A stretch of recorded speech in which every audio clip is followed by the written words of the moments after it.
as I was listening to the just recently viewed, you just bring me back to my past when I was the alumni of Xavier University back in 1983. So yung ating mission to be men and women for others, I think I started as a woman for others as I served the government for 3 decades. And today, this month is supposedly to be the Linggo ng Wika. So I was supposedly very happy to speak in my native tongue. Gusto ko magbisaya, but then mukhang mix naman ng ating audiences, so our viewers will have to have a mix language kung dapat na gagamitin this afternoon. But the Miss Jillian and Director Dean Mosqueda, thank you very much for this opportunity. And today I'm tasked, or this afternoon I'm tasked to present or to discuss on the status of agrarian reform in the Philippines. I'll be giving you within the 30 minutes what we have achieved as a Department of Agrarian in a national perspective. And in this presentation, to show you some of our enabling laws, the guidance that we from the Department of Agrarian Reform and the CARP implementing agencies has been guided upon. So we started in 1963. I will not go back in prehistoric or in Spanish and American, and I will just have to start showing to you the Republic Act issued since 1963, and then until now that we at the department has been implementing, like the Presidential Decree 27, the distribution of the rice and plant corns and setting the retention of limit to 7 hectares. And then in June 1988, ito yung enactment of the Comprehensive Agrarian Reform Law. This is instituted. It's a redistribution of land at the same time providing support services and legal services to our agrarian farm beneficiaries, with an end of mind of giving equal opportunities of all of tillers to own land and have opportunities to improve their incomes, productivity, and giving employment opportunities or worker farmers who are become beneficiaries as the new owner of the land. And then for hopefully to end conflict of land disputes that we had been in history that has been experienced in the Philippines. From that, the law, then we have 1995, RA 78821, there is an exemption of fish ponds yung commercial farms, na exempt yung fish ponds and prawns. Tapos in the 1995, we have RA 7905. It's strengthening the implementation of CARP. In this law, in 1995, it's strengthening nagdagan yung effort of funding and programs and project for support services delivery and other mechanisms, and strengthening convergence among government agencies, promoting partnership among our civil societies, private sectors. And then in the 1998, RA 8532, this is extension of the law. Nabibigyan lang kami ng 10 years extension with the 50 billion additional funding. And it is then after that in 2009, we have the 9,000 RA 9700. Ito yung extending the land distribution, pero dito mas in-expand yung ating services. In this law, given recognition for the woman to own a land, so hindi na po siya sa district land title o sa CLOA, hindi lang po siya married to, but their spouses and the woman or the women have given opportunity to own the land, and also giving recognition that the landowners are also one of the prime mover in developing the rural industrialization in our country. And in this law, of the socialization, providing portion of the credit and insurance, the socialized credit. So this is a law ending RA 657. And that from 1988 until now, we are implementing the CARP or CARPer. This purpose is to promote equity and social justice for security and poverty alleviation in the countryside. This law under the CAR, no, it's been ang pinag-usapan lang naman dito na nagkaroon tayo ng equity, land ownership among all the tillers, given the opportunity of the farm workers to own the land they till. And then I'll just show you shortly ano yung mandate ng function ng DAR. Ang DAR is one of the implementing agency for the CARP. So kami tinuturing na lead agency because CARP has many agencies implementing the law and the program. So ang pinaka-critical or major mandate namin is to distribute lands to the tillers, to land tenure improvement, agrarian reform justice, no, and then support services delivery to our agrarian reform beneficiaries. And one of our functions, as I said, meron kami yung nakatask, but in land tenure improvement, merong LRA 10 kasama, meron DNR, and we have the provide legal intervention to our ERBs on adjudication of agrarian cases and agrarian legal assistance. And then our support services, we have to implement based on our budget and facilitate and coordinate delivery of support services to agencies, mandated agencies na magbigay ng suporta dun sa ating mga grant from beneficiaries. And for the DAR, in terms of support services, we are into organizing social infrastructure building institutions, providing opportunity for our agrarian beneficiaries, men and women, to develop enterprise and manage it well to make it more profitable. And then we have this farm productivity through that has to be climate resilient in support with for the land, not to make that awarded land productive. So we maintain that hope that to attain that vision. So DAR promotes a just, safe, and equitable society that upholds the rights of tillers to own, control, secure, cultivate, and enhance their agricultural lands, improve the quality of life towards rural development and national industrialization. Through this vision that we at the DAR really have to fulfill our mission to redistribute the lands, not just redistributing them, but make the new landowner, the ARBs, improve their quality of life, improve their well-being, and be them as one of the contributors in rural development and national industrialization. So with that, I will just give you a quick update on the status of our land tenure improvement. This is because we have three components. I have to deal with the two major components. All of the three are major components. So dun sa land tenure improvement, particularly on land acquisition and distribution, I start with 1972 being our data in December 2020.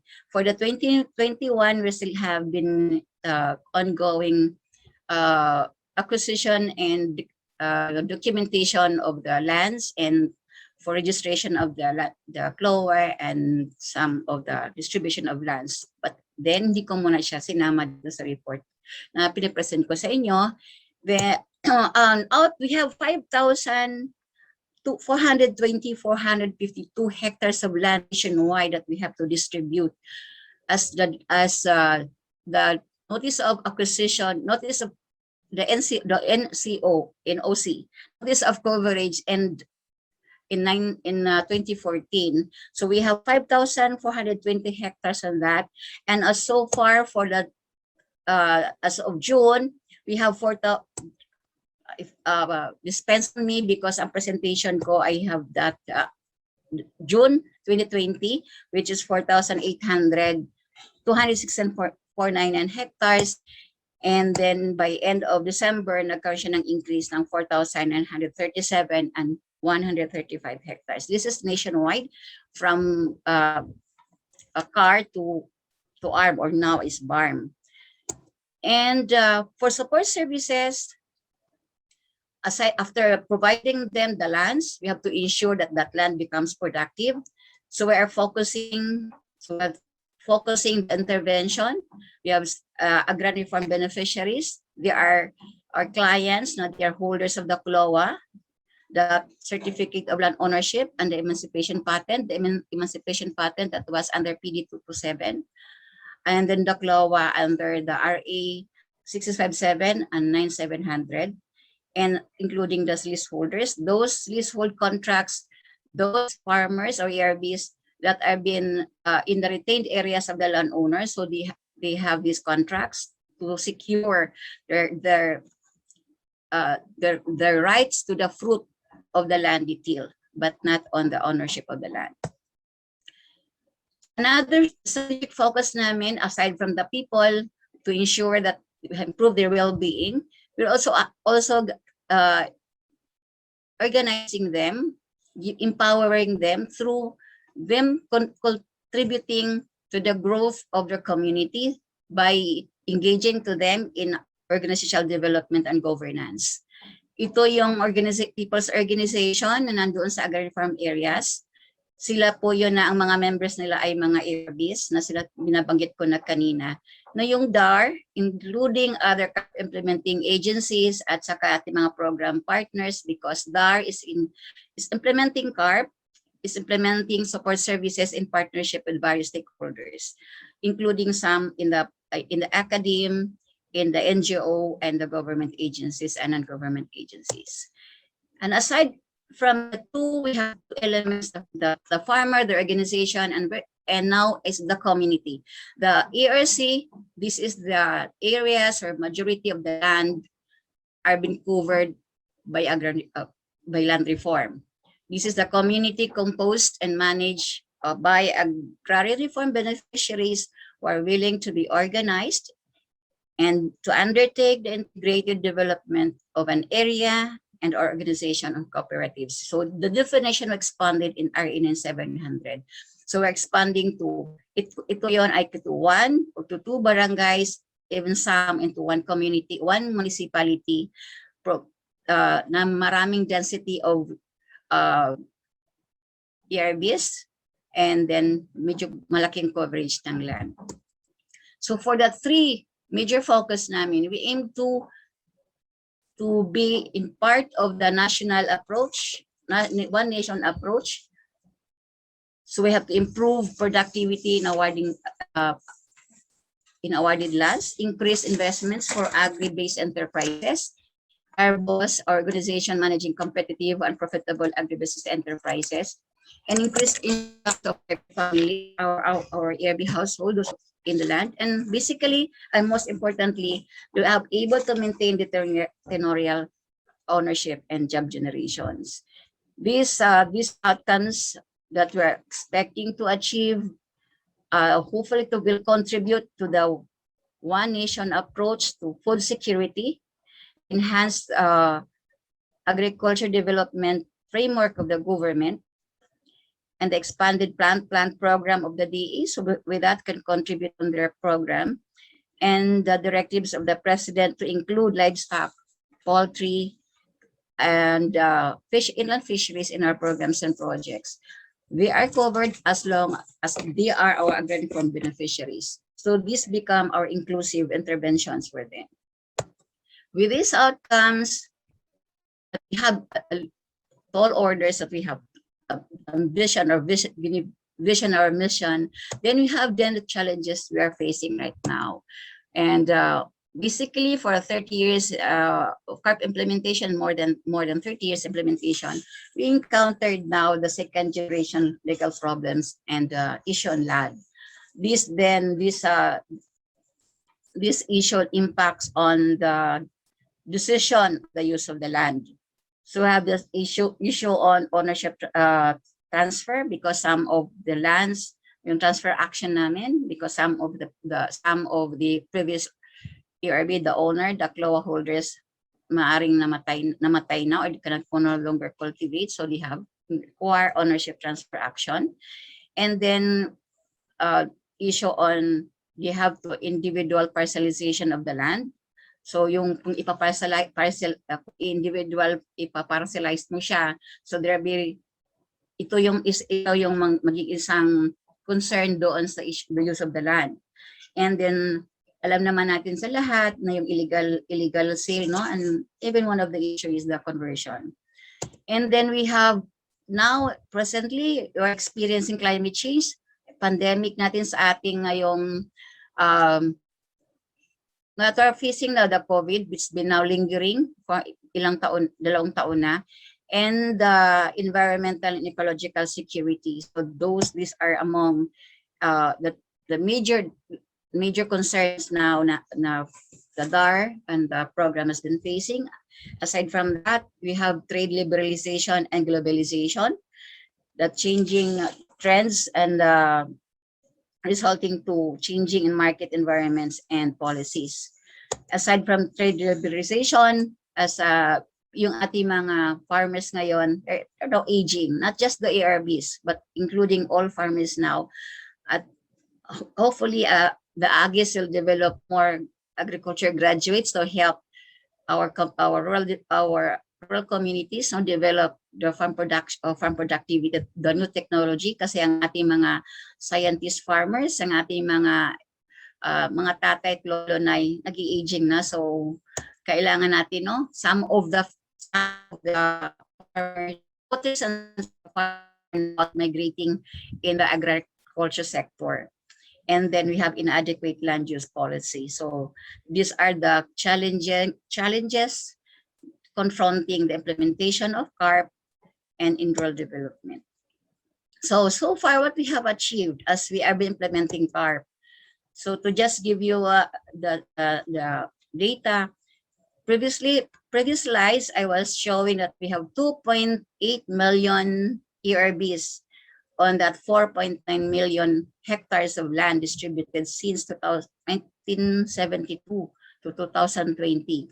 But out of that 2.8, pag i-head count mo siya individually, ang aming records has generated 2.486 million ERBs, or agrarian farm beneficiaries. Of that 2.4 million, hindi pa lahat sila ang aming na-touch base or nabigyan ng interventions or significant interventions for them to really make their lands productive. So far, sa record namin nationwide, we have only 53%. So we have 1.318 million ERBs, and meron pa tayong remaining na 1.116 million that needing services not just from DAR, but from the CARP implementing agencies and other supporting national governments and local governments.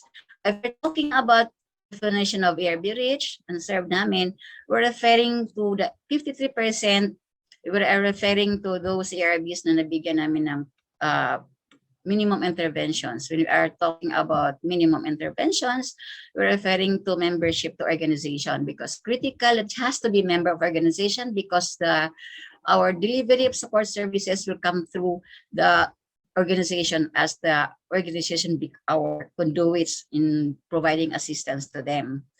And then in terms of managing the land, in terms of them as enterprising farmer and providing them credit in it that they'll be needing in the production, and the technologies in their yung mga lupa nilang meron sila, and other essential support services.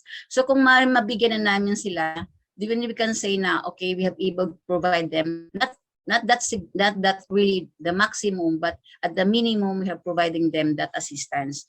So far we still have 47% na kailangan pa namin mabigyan pa ng interventions or more interventions.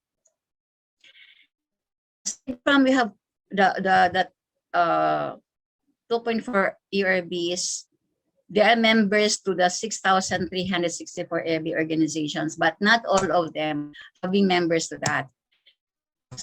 Significantly, we only have 67% of the ARBOs. We're not talking about ERB organizations, sinasabi natin nandun sa agrarian farm areas, we're not expecting them to be totally ERBs, except for those plantation type closed type organizations that they are really ERBs. But some of our areas are mixed, and they're originally been formed by our ERBs or the agrarian beneficiaries, and then eventually they grow, because in terms of development of kailangan naman talaga dumadami sila so that they'll be able to improve their organizational enterprises.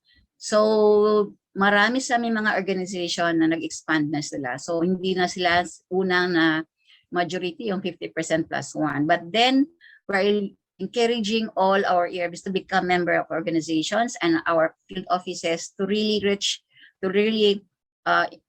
increase the membership of our organizations. So we have 67% of that. And 33% na mga ERBs na ARBOS namin ay kailangan pa talaga na very limited pa yung assistance. Ang madalas sa mga assistance nila is on organizing, and some are on limited access to credit and other enterprise development assistance.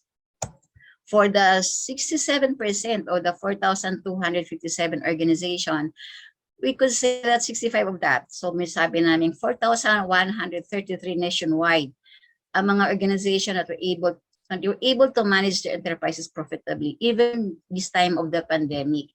These organizations were tapped to provide food supplies during pandemic. So sila yung mga SAP natin, yung mga feeding programs of the government, sila din ang nagsusupply. Sila din yung natap natin doon sa mga LGU na nangailangan na mga feeding, yung kanilang sasap, yung kanilang ayuda ang tawag natin. So most of these organizations, even they are affected by the pandemic, even the restriction in terms of yung nahirapan lumabas because kailangan sila ng food pass, they are facilitated for that with our partnership with the LGU para mabigyan sila ng assistance. So far, we're still aiming na ma-increase ito. In terms naman sa ERCs noong 2,234 as of December 2020, and we're keep increasing because this year meron din kaming another launching confirmation ng new ERCs.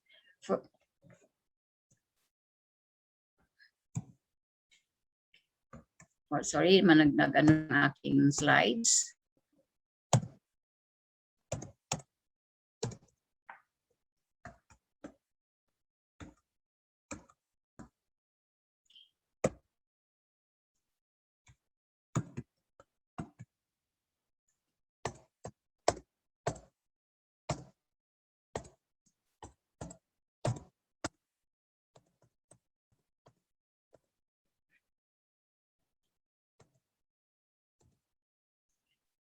So for the 2,234, only 60% of that, mga 1,000 mahigit lang, ang meron kaming full intervention.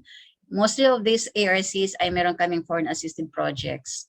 So ito silang, sa ngayon ay mas marami po ang meron tayong foreign assistance at Mindanao regions. In terms of our support services, in terms of our program, meron kaming 4 kung ano yung sinasabi namin ang aming achievement namin in terms of yung giving minimum interventions to our ERBs, in terms of capacitating of our ARBOs to become our conduits and help provide assistance to our ERBs. And for our agrarian reform communities, nasabi namin they are now luksay or locus of development for rural development. So we have 3 components and we have 1 project which is locally funded. So we have social infrastructure building, enterprise development and economic support, and climate resilient farm productivity support and foreign assisted projects. So I have to walk through sa inyo kung ano yung aming mga programs for you hopefully for you to appreciate na that's what DAR is now doing.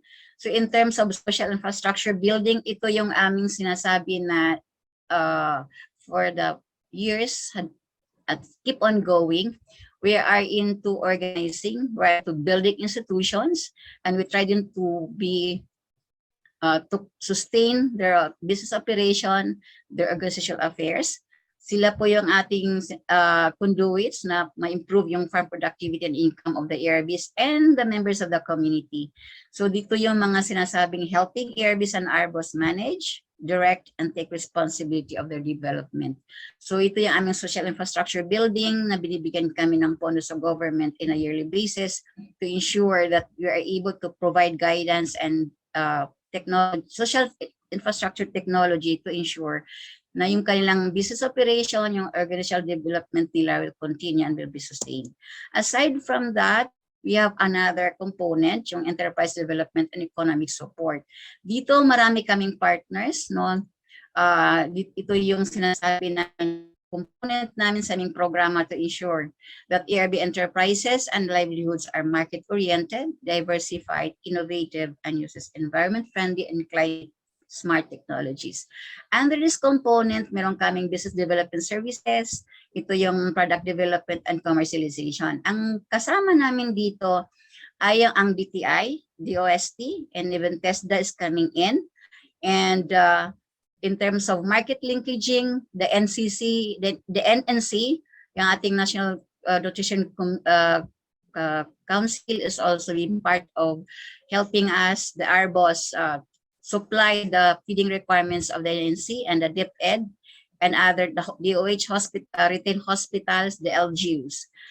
Credit and microfinance through, in terms of capacitating the ERBs to be creditworthy, because the credit investments or the windows will be coming from Land Bank of the Philippines as the bank of as in charge for the lending operation, providing credit, both production and marketing doon sa ating mga buying funds, no, marketing funds sa ating mga ARBs and ARBOs. And then providing them the access to support facilities and equipment. In this component, meron kasi tayong sinasabing we're providing them the technology support at saka yung support facilities. So yung mga value adding, meron po yun siyang processing center.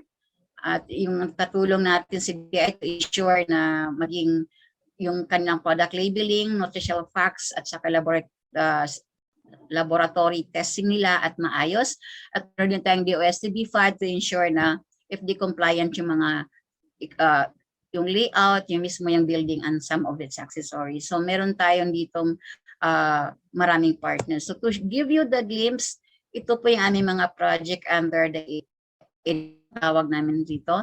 So yung linking small farmers and market and microfinance, ang unang partner namin ay yung Christian Relief Service, ang CRS. Ang mga kasama ko dito ay ka-alumni ko din sa Xavier, si Miss Joanne, and Ma'am Glenda is also member ngayon ng Xavier, is also one of the prime mover for this project. And we have 150 communities on this municipalities nationwide. Another program that we have, this is on Enhanced Partnership Against Hunger. Ito yung, or EPAP and poverty, ito yung mga ARBOS nito, nilink namin sila doon sa feeding program of the government, the BGMP, the NNC, the DSWD, NNC DepEd. So meron isang private organization, private institutions, the medical mission groups ng mga hospitals dito sa Davao and at meron isa sa Palawan and 4B and some other parts of the country. So ito yung nililink natin ng ARBO, providing them the facility. Because we have only limited funds, so we're only giving them few who have delivery vehicle to ensure na ma-deliver nila. And we're providing them the needed business development services like ma-ensure na meron silang resibo, meron silang books of accounts, at maging member, makasecure sila ng PhilJet registration for them to compete in our procurement process natin sa government. Even yun ay negotiated procurement ang iba. So we have also village level farm-focused enterprise development. Ito ating BELFED, yung sinasabi ko na kanina na ang very active natin ditong partner ay ang DTI, DOST, and some local government units natin who are partners in ensuring na ma-provide yung kanilang support facilities. And we have also merging ngayon yung ating marketing assistance to our boss, lalo na ngayon sa responding to the need natin for ensuring there's food on the table. Ito yung compliant namin sa ITF for Heal as One nung umpisa, tapos we continue for ensuring na magkaroon ng market ng ating mga ERBs through their organizations. With that, we have also another program na another projects namin, no, na learning by doing. Ito yung coined with the Links Farm, yung farmer business. It's nationwide. meron na silang farm, mga ating mga ARBs and other farmers, tutulungan sila na how to ensure na di sila makikita sila at propagate nila yung learnings nila. So they've been teaching on doing by learning. It's not a classroom teaching, but it is done in their farms. And now recently we have Buhay sa Gulay. This is the plant of the DA. So in terms of if they have urban gardening, we also have our Buhay sa Gulay. They are now in 24 cities and municipalities and started in NCR and 4B and Region 3 and expanding now nationwide. And with that projects, merong isang kaming part ng IDES, yung facilitation ng credit and microfinance. So we have project agri-credit and microfinance programs na link natin sa Land Bank of the Philippines and some on microfinance. Ng kasama po natin ay yung ating card, at saka yung mga NGOs natin na partners, helping our organization develop their own micro-enterprise services. So ito yung glimpse namin for the enterprise development. Another component that we have is the climate resilient farm productivity support. Under this component, ito yung once nabigyan na ng lupa, yung isang ARB, kailangan meron na siyang agad na become new owner, kailangan siya bigyan agad ng assistance para yung awarded land sa kanila at kanya makakultivate na maayos at meron siyang subsidy kahit papaano. So we'll be providing farm input support coupled with farm implements and farm tools. In some areas, kung sila in a block farming, kung sila in contiguous farming sila, they'll be also being given medyo malalaki na machinery, tractors, and to combine. So, kailangan nila ng machinery na kaya dun sa budget natin for the DAR. For those areas na wala other, like some of the crops natin sa rice and corn, there also been access to DA because they also has a farm and fishery equipment and machineries that are also providing to our organic reform beneficiaries. And part of this component, also ensuring because of the disaster, because of the palaging areas natin, wala namang sinasabi natin na area na hindi climate affected, sa ating climate change affected. So also introducing them on the proper yung use of the technology and through green farm technologies, assisting them sa disaster farm and livelihood rehabilitation. So we have annually, this is implemented nationwide, but in terms of numbers of ARBOs and ERBs na mabibigyan namin, hindi ganun siya kalaki because hindi naman ganun din kalaki yung budget namin for DAR, but we have really that eagerness to cover almost sana all of our ERBs, lalo na to the newly distributed areas. And also this component, meron kaming yung sa Gisud, meron tayong balay. We're also assisting the ARBs for them to have decent homes. So meron tayong dun ngayon nilo-launch dun sa Pangasinan and pinapilot muna doon. And I think Mindanao also coming to find a location for their housing program.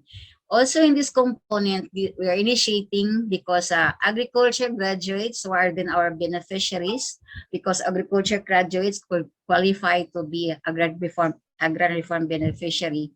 So under this component, we're encouraging them to share the technology para yung ating mga farmers sa ground will also adapt kung ano yung suitable for the areas. So ito yung aming sample for the binibigay namin ng assistance sa kanila. So may farm technology, meron tayong solar power for our small irrigation, and we have showing here the sample, the model house of the Balay, yung pabahay program.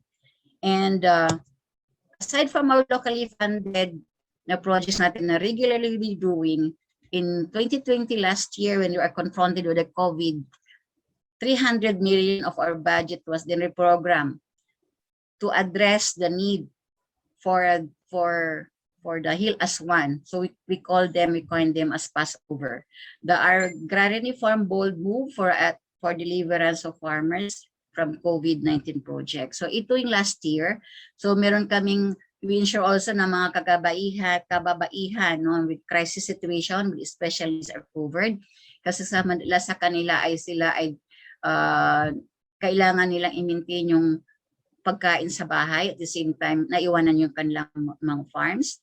And we are also other farms natin na kailangan magbigyan sila ng assistance to make for their food at home on the table.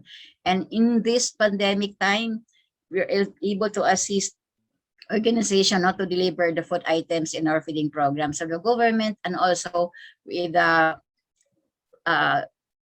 requirement of our LGUs. Then, part of also the assistance of DAR, we have foreign assisted projects. So, ang data ko dito, we have from 1992, nationwide, lahat ng mga provinces namin, 79, no, with 995 municipalities are covered already with foreign assistance projects.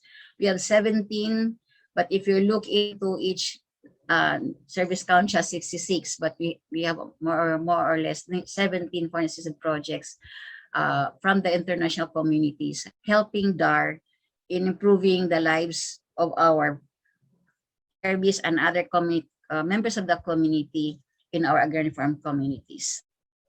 For now, this is ongoing. So, halos nasa Mindanao ito. So, the MINSAAD, the Mindanao Sustainable Agrarian and Agricultural Development, the Italian Assistance to Agrarian Reform Community Development Support Program, and recently ng ating main office ay nasa region, nasa Cagayan de Oro, the Convergence and Value Chain Enhancement for Rural Growth and Empowerment, or Project Converge. So halos ito sila meron nandyan sa ating ngayon sa Mindanao. And then we have also the Tulay ng Pangulo. This is nationwide, is 118 years. Medyo matagal na to, but nagkaroon ng revision ngayon hanggang 2021 meron pa rin Tulay sa Pangulo. And recently we have just approved the support to parcelization of lands for individual titling project, or the split. Ito yung magkaroon ng individual titling for the collective lands that was distributed collectively. So yung mga kailangan siya i-parcelize, it covers 1.3 million hectares. No? So magkaroon ng subdivision and will be issued to individual titles to the ARBs. So nandoon sa lahat, so marami din ito sa Mindanao. So then for those brief, hopefully we'll be able to give you the glimpse and visit you what we have done in the Department of Agrarian Reform together with our CARP implementing agencies and partners and other stakeholders. Because we did it, and we'll be doing it because we come together at the start of the CARP implementation, and we still have that convergence that we keep together so that we'll be able to reach that progress. And we keep on going, working together to ensure success. So we are still hoping na magkaroon ng phase 2 ang ating implementation sa CARP. That's now still the House, nasa House pa for deliberation, yung House bill na yon. So thank you very much to all of you. Hopefully you get some points in my discussion. And again, thank you for the College of Agriculture at Xavier University, my alumni, my home. Kasi taga Cagayan de Oro ako. So salamat. And I'll stand by for any questions, clarification after the presentation for the Mindanao situation. Greetings first in the name of Allah, the most gracious, the most merciful. Greetings of peace and solidarity from the Department of Agrarian Reform, Region 10. First, I'd like to thank the organizers of this webinar for the opportunity given to DAR to present our status with regard to the implementation of agrarian law here in Region 10. Again, maayong hapon sa tanan.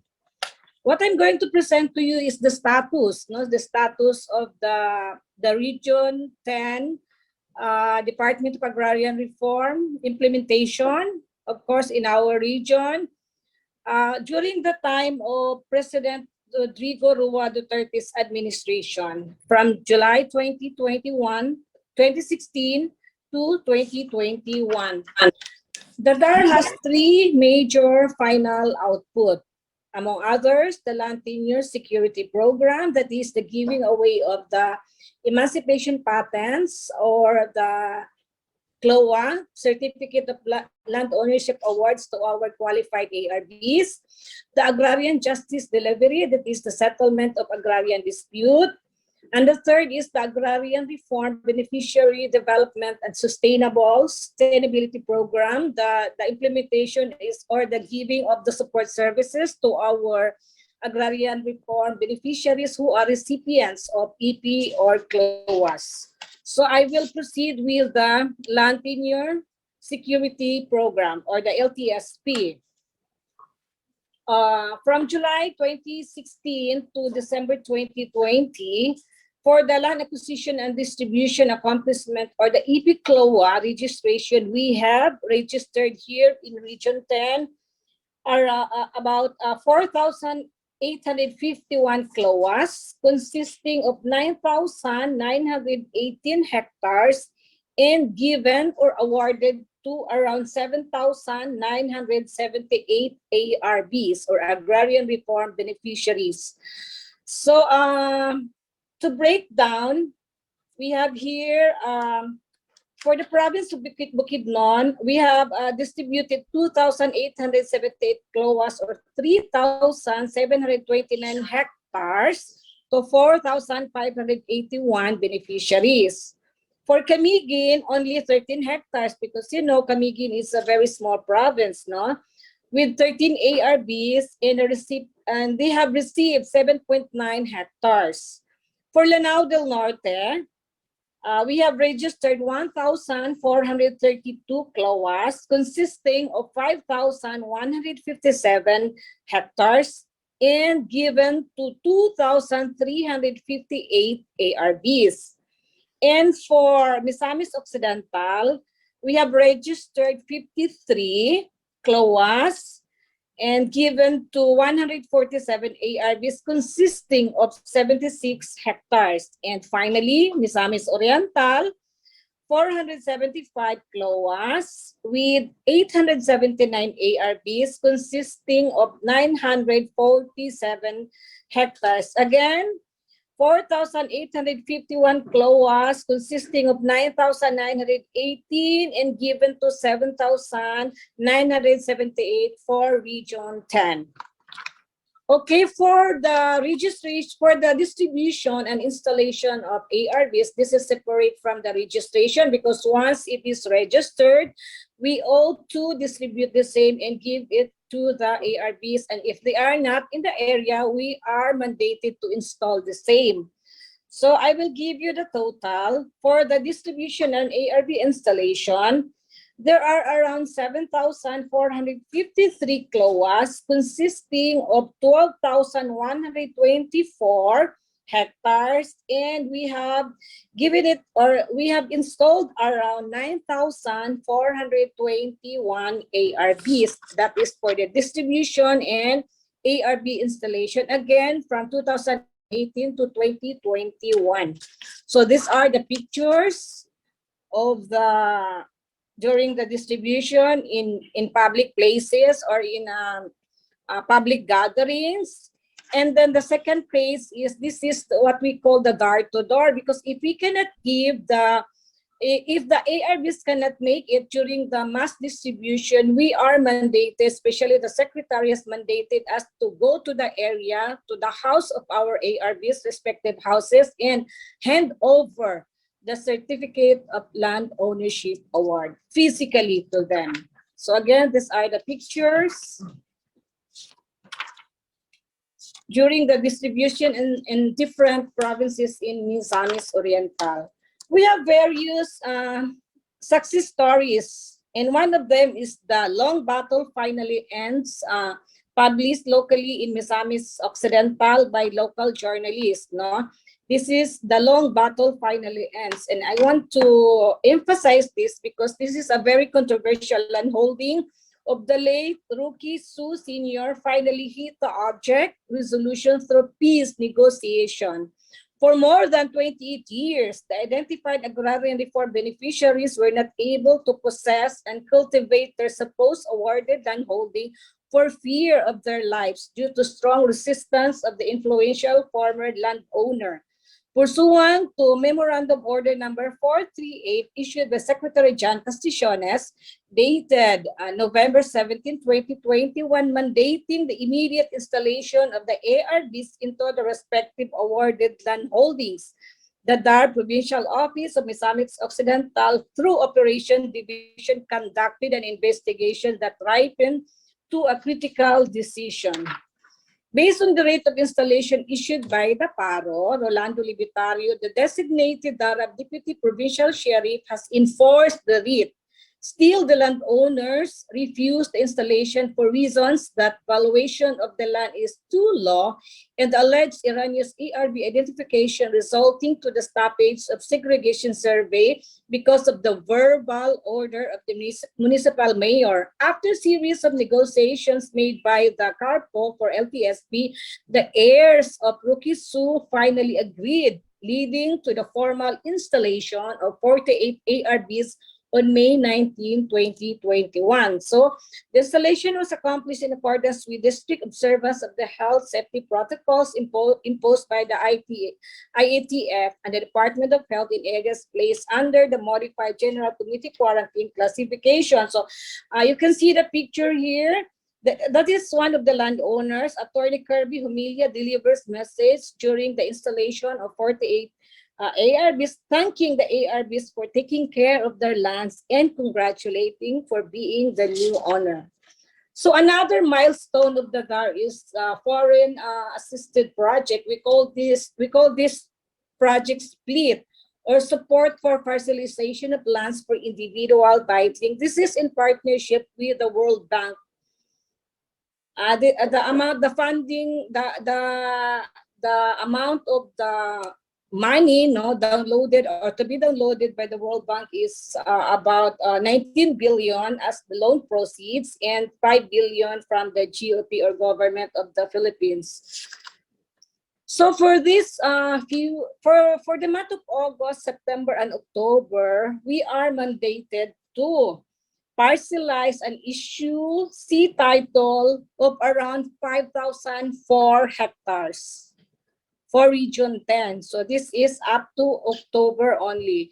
This project actually is a 3-year duration, but we are mandated to deliver this coming October of around 5,004 hectares individual title. So another milestone here is what I'm going to present is another innovations. There is that executive order number 75 signed by PRRD in 2019. This EO 75 has directing all departments, bureaus, offices, and instrumentalities of the government to identify lands owned by the government devoted to or suitable for agriculture for distribution to qualified beneficiaries. Here in Region 10, particularly in Talakag, Bukidnon, we have already implemented this EO 75 and issued 944 hectares to 842 ARBs, and it is worthy of note that of the 842 ARBs, 6 are agri graduates. So in line with this EO 75, not in the slides, our Secretary John Casticiones has issued AO Administrative Order number 3 series of 2020, giving agricultural lands to qualified graduate a 4-year degree in agriculture or in related fields for their economic and growth of the nations. So these related courses it refers to the engineering, forestry, forest engineering as certified by the registrar of the school where they graduated, and provided also that they must be a resident of the place where the land holding is located. So these are the pictures. So this is an agri-grad. Okay, next. So we'll go now to another GOL coverage in Camp Kitli, Marawi City, and portion of Lanao del Sur under Executive Order number 75 as of June 2021. The Secretary has mandated DAR Region 10 to be the implementer of this project for, I don't know what was the reason, but maybe because, you know what happened to BARM, parang wala na ata silang Department of Agriculture, Department of Agrarian Reform.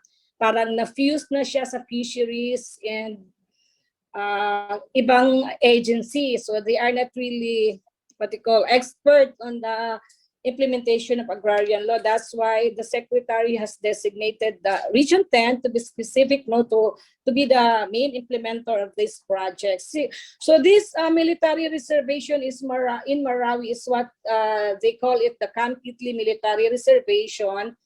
By virtue of the presidential proclamation of the former President Elpidio Quirino in 1953.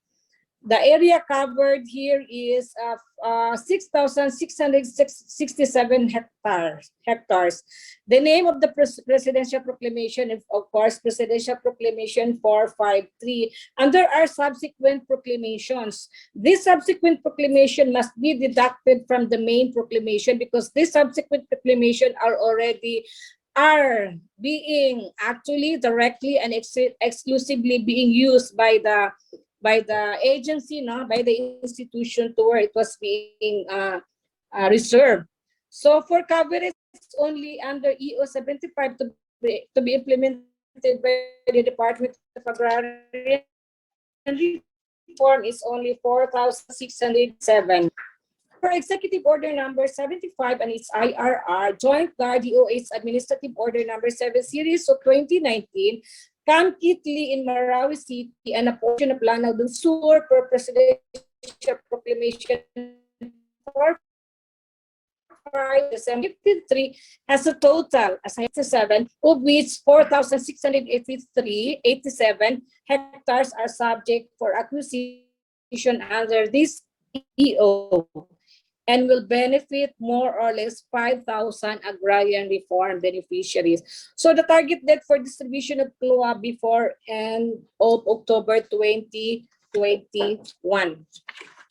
So as part of that implementation in Marawi City is the conduct of series of dialogue. Actually, we have already conducted series of dialogue with the representative of MENRE, that is the DNR in BARM, for the research and gathering of survey data, attended series of meetings called by the chairperson of the National Task Force on Marawi.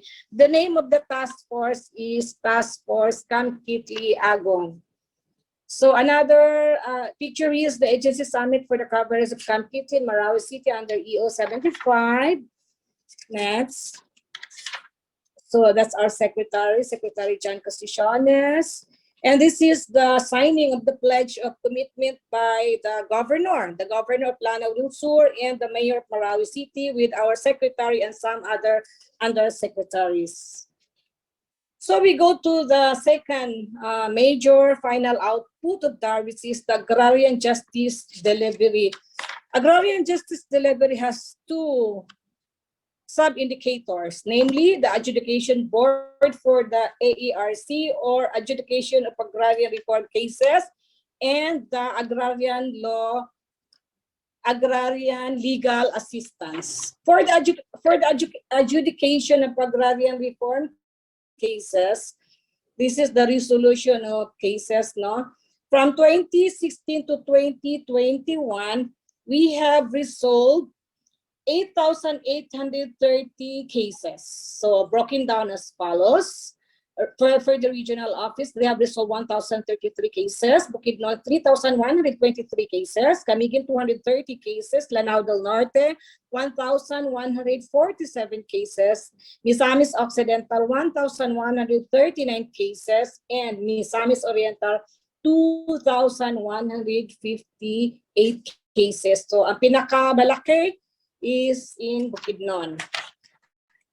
Darab 10 is ecstatic to jumpstart every year with pride and commemoration for being consistently compliant with the zero backlog directive of our secretary. The zero backlog mandate launched in 2019 aimed to achieve a 100% accomplishment rate in the resolution of the beginning balance of the case in 2019 or the resolution of all cases from 2018 and the preceding years. Darab 10 office delivers to its mandate of agrarian justice by attaining its assigned targets and even more surpassing it on successfully resolving agrarian dispute or controversies. In 2019, the Arabden office resolved 1,729 cases, including those backlog cases in the preceding years out of 1,493 cases targeted. Thenceforth, through the adjudicator's consistent motivation, the Arabden continues to maintain 100% or even hit a higher percentage of accomplishment in its performance, and this time with flying colors. Consistent individual commitment towards achieving a team goal is what leads the adjudicators and the respective staff, the DARAG 10, to follow through with its mission as it sets excellence as a benchmark for the coming years ahead. So these are the picture of the hearing conducted by different adjudicators of the Department of Agrarian Reform, Region 10, planning sessions with Sherry, PNP, and the writ of installation, issued by the DARA for the installation of the ARBs. So the second minor indicator of the agrarian justice delivery, as I have mentioned kanina, is the agrarian legal service for the agrarian law implementation. So this includes the resolution of cases, conversion, mediation. For the resolution of cases, we have resolved from July 2016 to 2021, 13,578 cases, broken down as follows. For the regional office, 6,121, Bukidnon, 3,068. The bulk is really in Bukidnon. Camiguin, 83 cases. Lanao del Norte, 865 cases. Misamis Occidental, 788 cases. And finally, Misamis Oriental, 2,653 cases. So Misamis Oriental is next to Bukidnon. For the conversion, actually conversion is only within the jurisdiction of the regional office. So far, from 2016 to 2021, we have issued conversion order of around 76 conversion order. For the mediation, we have mediated from 2016 to 2021, 16,619 mediation conducted. So, broken down as follows. For the regional office, 620 mediation. Bukidnon, 3,719. Camiguin, 1,259. Lanao del Norte, 3,605. Misamis Occidental, 2,894. And finally, Misamis Oriental, 4,521. This time, mas pinakamarami ang Misamis Oriental, followed by Bukidnon. So for the legal services, DAR 10 has always been consistent in accomplishing its projections, the bulk of which comprise cases for inclusion and exclusion of farmer beneficiaries pursuant to the guidelines on parcelization and eventual issuance of individual titles to actual occupants on land holdings covered by the collective titles. During the process thereof is a rich opportunity to resolve conflicts through mediation, which therefore reduces long drawn-out filing of cases. These instances are testimony to the series of issuances towards the aim of client consideration and enrichment.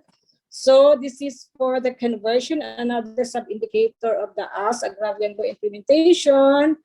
The considerable increase in the resolution of application for land use conversion is the result of the streamlining of the requirement pursuant to Republic Act 11032. The law also seeks to increase efficiency by reducing processing time, eliminating red tape, and curbing corrupt bureaucratic practices in government agencies. Landowners are now encouraged to apply for the process because of the directive of the President to ease the doing of business in all government agencies by issuing DAR Administrative Order Number 1, Series of 2019, and DAR Administrative Order 3, Series of 2020, which further streamlined the process under the previous guidelines.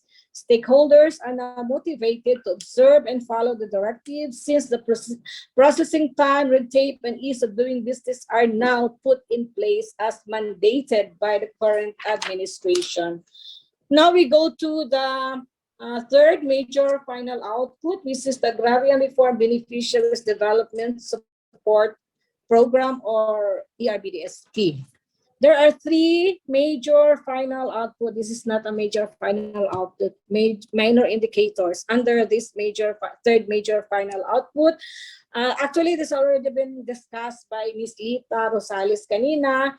Halos magkapareho lang yung report namin dito, pero mine is focused in Region 10. So, three minor indicators under the ERBDSP are as follows: ARBs trained served, 2 ARBs with access to credit and microfinance services. Third is the ARBs provided with technical enterprise farm support and physical support. Ms. Rosales mentioned the 4 minor indicator, which is the foreign assisted project. Okay, for the ARBs trained served, that's a combination of the SEED, EDES, and CRFP.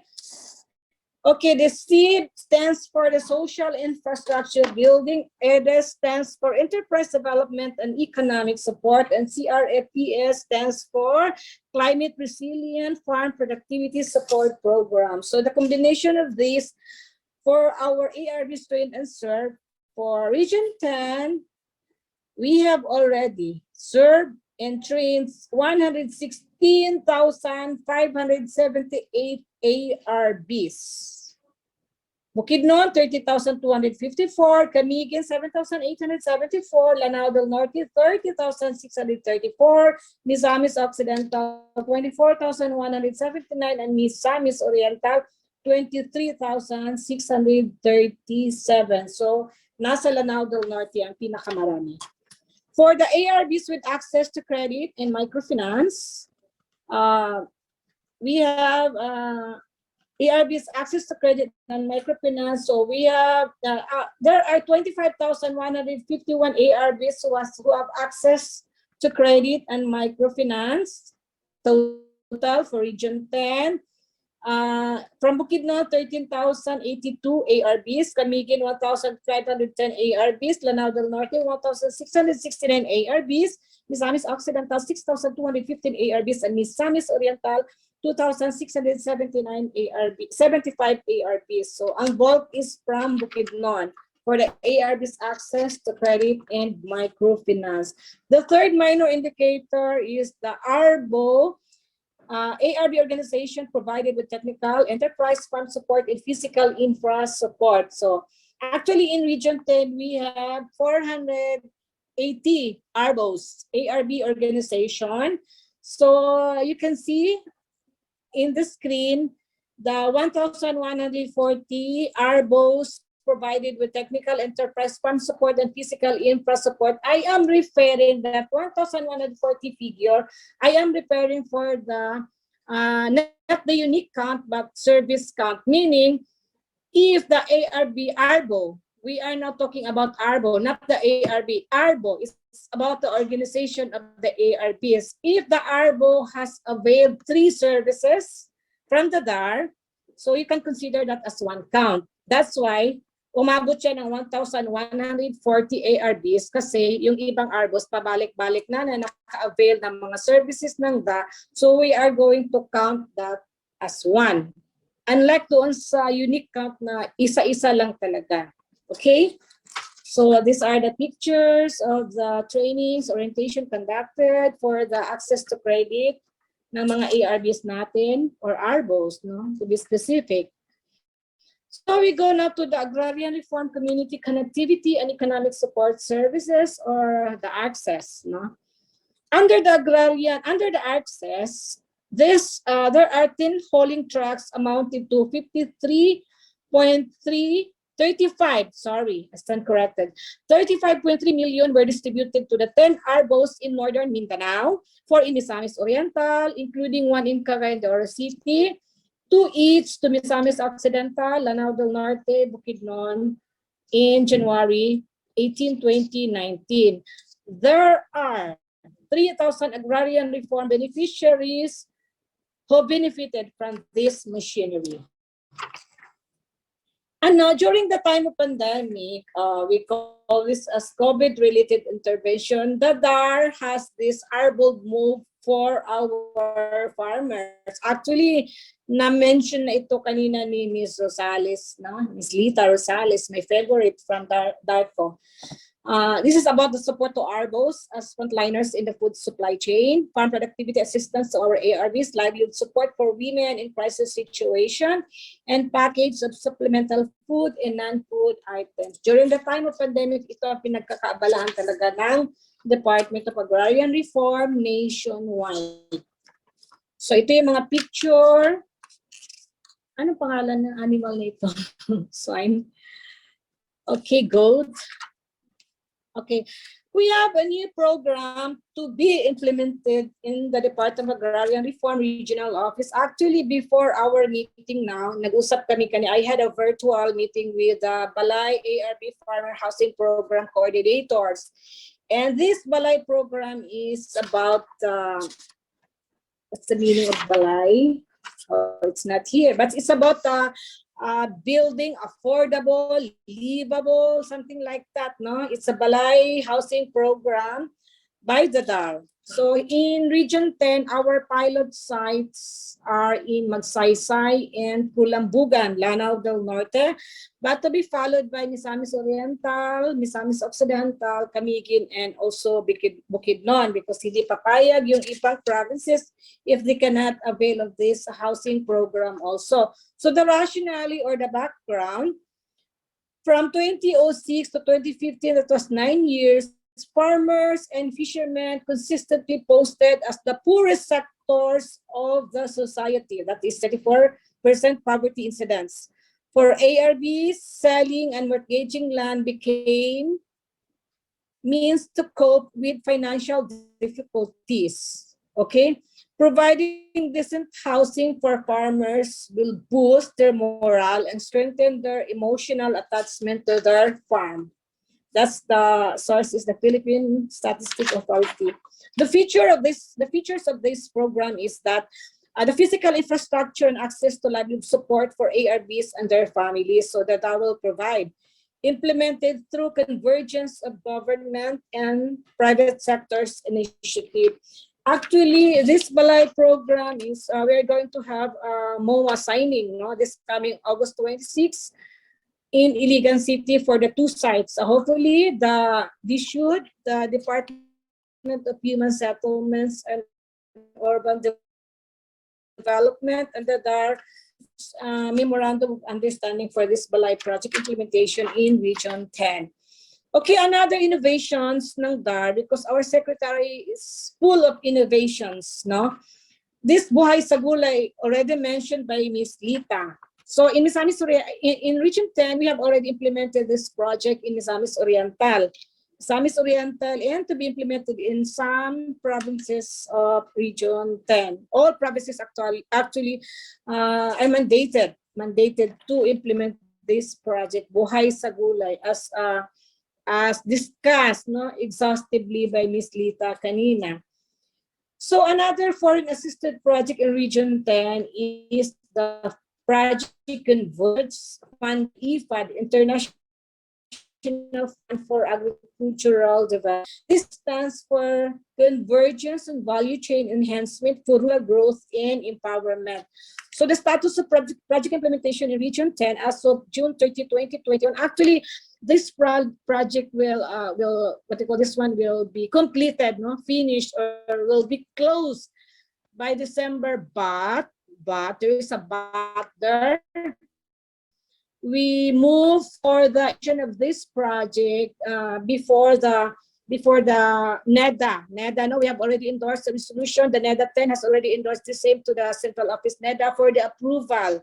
So hopefully this project will be extended to another 1 year without additional cost, because there are still money remaining for implementation project. Sayang naman kung hindi siya magamit for this purpose, na meron naman siyang pera pa na natitira by December, because the project, based on the duration, no, as designed by the IFAD, will end in December 2021. So we are moving heaven and earth for the extension of the project. So the status of implementation of project converts infra sub-projects are as follows, no? Are as follows. So for the FMR farm to market road, we have already completed 8 farm to market roads. Actually, this project is implemented only in Misamis Oriental, Camiguin, and North and South Bukidnon. This is implemented in the 3 regions of Mindanao, Region 9, Region 10, and Caraga region. But for Region 10, only implemented in Misamis Oriental, Camiguin, Bukidnon, both South and North. So for the FMR 8 sub-project with 4.8 kilometers. For bridge, we have 1 bridge completed consisting of 20 linear meter. Potable water system, 1 unit. The solar dryer or solar panel dryer, 15 units. And the warehouses, 6 warehouses, 5 units, a total of 34 sub-projects. But there are still ongoing and for procurement. So beneficiaries reached by type. Nawala ba ako? Kasi somebody code. Beneficiaries reached by type of service as of June 30, 2021. For the type of services directly in the value chain enterprise, about around 1,552 direct beneficiaries. For the provision of agriculture inputs, 163 direct beneficiaries. For the access to value chain equipment facilities, 147 direct beneficiaries. For the access to farm to market roads, 339 direct beneficiaries. Access to potable water system or PWAs, 1,139 direct beneficiaries. In capacity building activities, 2,653 direct beneficiaries. And ARBO membership, 5,335 direct beneficiary. Ito yung nare-reach ng mga intervention natin. We call them as direct beneficiaries. Okay, so these are the VC equipment in Labaco, ARC in Camiguin, the decorticating machines and baling presser. Another VC equipment in Misoret, because Misoret, they are into abaca fiber. Abaca fiber as a second commodity, and cocoa sugar primary. So evaporation kettles, decorticating machines, open baths, this for cocoa sugar, and of course motorcycle to deliver for the delivery of their what they call this one, cocoa sap for the cocoa sugar. And then equipment in North Bukidnon ARC cluster. By the way, for North Bukidnon, our commodities are corn and muscovado and cassava. So, okay. So we have provided corn harvester, corn sheller, weighing scale, and wheelbarrow. Another in North Bukidnon, we have cassava chitor, each meter. Also cooking table, cooking bass, packing machine. And next is the VC-related infra in Region 10. This is the spillway bridge in North Bukidnon. The secretary was there, no, during the, turnover. Another VC infra in Region 10, VC, value chain related infrastructure in Region 10 for converts, is the farm to market road in Misoret. I have already mentioned that. Farm to market road in North Bukidnon, farm to market road in Labaco, Camiguin, and farm to market road in South Bukidnon. We also have here Linabo, Labyong, potable water system level 2 in Misamis Oriental. Okay, another VC-related infra is the Muscovado warehouse in South ARC cluster and the Matibuga warehouse in North Bukidnon ARC cluster. The solar tonner dryers in North Bukidnon and Labaco ARC, and the solar dryers in North Bukidnon ARC cluster. Yun po yung sa converse. And now we proceed to the Mindanao Sustainable Agrarian and Agriculture Development Project, or what we call the MINSAAD. Actually, in Region 10, dalawa yung foreign assisted project namin. Yung kanina, yung sa converts, and this MINSAAD. But this MINSAAD has already been completed. As of July 31, totally completed na po ito. So our intervention or the project we have implemented are the farm to market roads 11 sub-project with 66 kilometers, 66.233 kilometers, bridges, 8 bridges with 289 linear meter, and then irrigation, CIP, CIS, 7 project, conserve 557 hectares, rural water supply, 8 system, post-harvest facilities or the warehouse, 9 units, post-harvest facility solar dryer, 4 units, post-harvest facility warehouse plus solar dryer, 9 units, a total of 56 sub-project under MINSAAD. So these are the pictures for the construction of Tangkal proper Biruar level 2 rural water system before and after, so you can see the difference. Next is another construction of communal irrigation project before and after. You can see the big difference. And another is the construction of post-harvest facilities before and after. Yes. Thank you for listening. Maraming salamat o maayong hapon sa atong tanan. Starting with this first question, ito po. You mentioned earlier, both of you, about the DAR program for agriculture graduates. So can you provide more details about this? What are the qualifications and requirements to avail daw po? So I think both of you can answer this. So sino po yung gustong mauna? Ma'am, bago si Director provide, I just want to give recognition to her. Kasi siya yung frontliner dyan. Siya talaga yung nag-start ng promoting for the agriculture graduate when she was assigned in Mimaropa. So yan, meron niyang si Ma'am sa Palawan. Yan. So Ma'am, share with that. And yes. Thank you for that effort. Okay, alam ko na interesado yung mga okay, yes, thank you, Miss Lita. So you remember that first nationwide yung Palawan, Busuanga, remember? Anyway, sige, alam ko talaga na marami magtatanong regarding the AO3 series of 2021 as to the giving of agri-land to our agri-graduate, no? Nag-graduate ng 4-year course or any related courses in relation to agriculture. Anyway, ang mga qualification lang naman is very specific in AO3 series of 2020.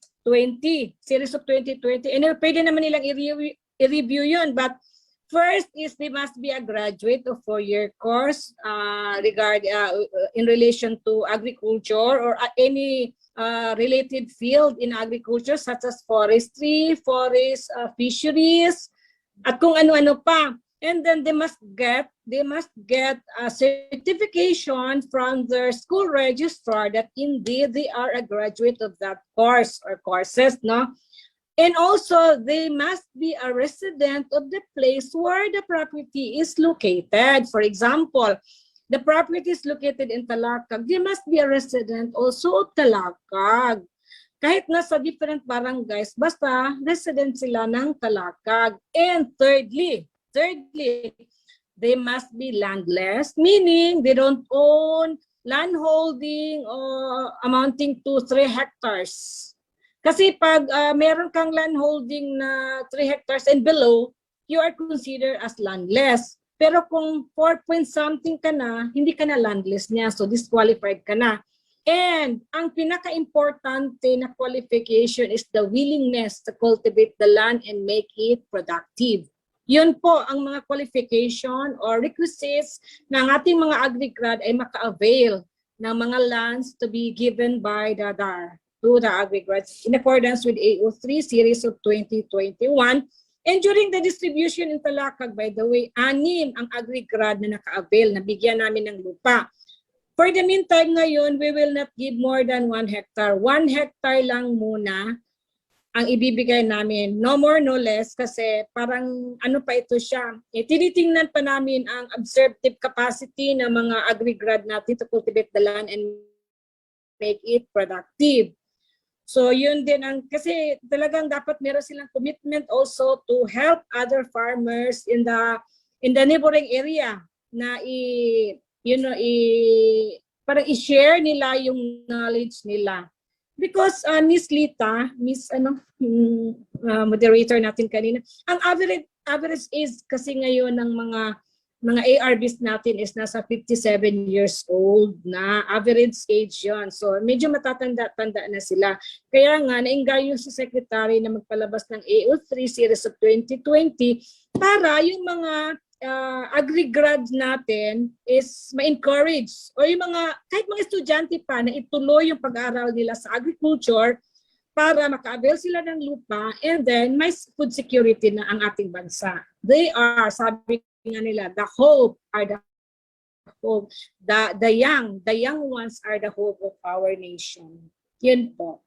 Wow, okay. Thank you so much for that po. And yes, indeed, no, the young ones really are the hope of our nation. And I think po, napakagandang opportunity po yan para sa ating mga agri-graduates.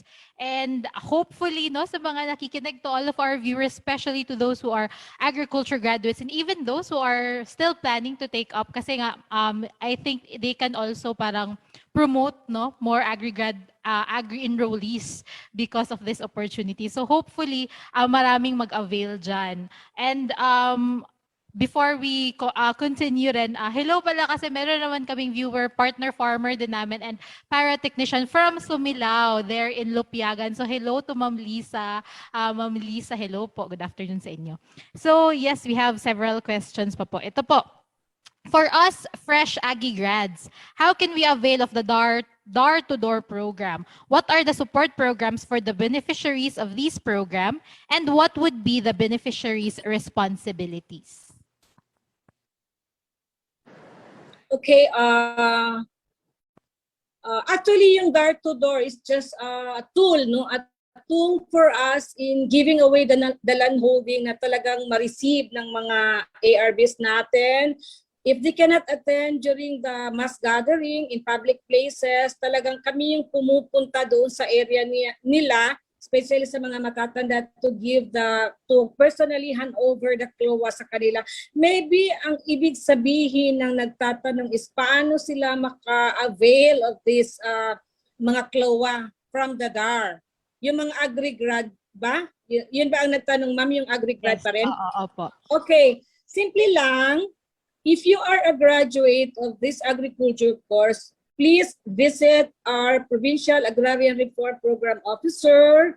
Since you are from Bukidnon, you go directly to Paro Norberto Pakinggan. Dalhin mo yung application mo, you write a letter that you are interested to be a beneficiary of the DAR under this AO3 series of 2020.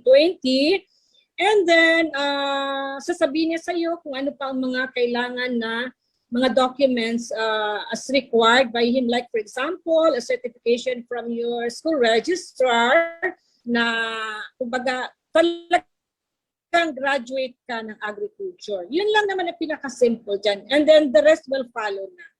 Okay po. How about po yung yung question niya po about responsibilities?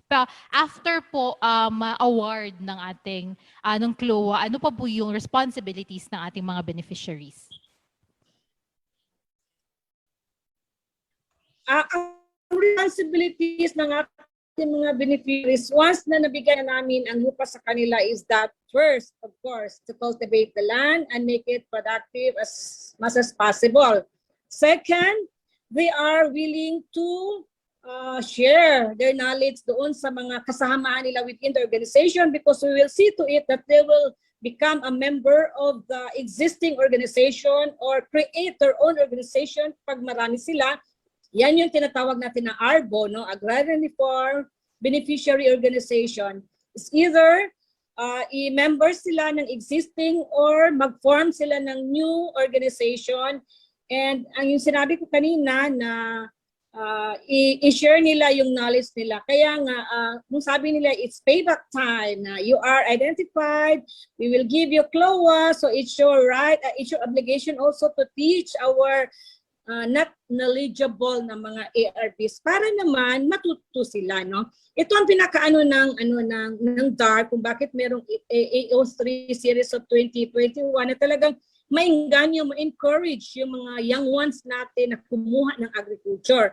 But take note, ma'am, ha, yung mga estudyante pa, medyo disqualified sila. Antayin muna nila na mag-graduate sila bago sila i-identify ng DAR na maging beneficiary of this administrative order. Okay, okay po. That's all. Yes, nga, that's very good. And of course, this will also parang ma-motivate din ng ating mga students, no, na talagang tapusin yung kanilang mga agriculture degrees because they have these types of opportunity. So ito po, dito na po tayo sa sunod natin na question. Ito po, how are we faring when it comes to the distribution of CLOAs in the Philippines and in Region 10? So how many % is accomplished versus the target? And do we have an expected date na matatapos na talaga tong distribution? So including daw po yung issuance ng mga independent titles. So maybe we'll start first with the situation here in the region and then move forward to the whole Filipina na situation. So start po with RD.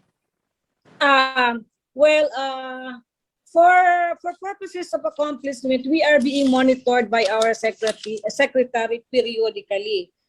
Meron kami for this year, our target in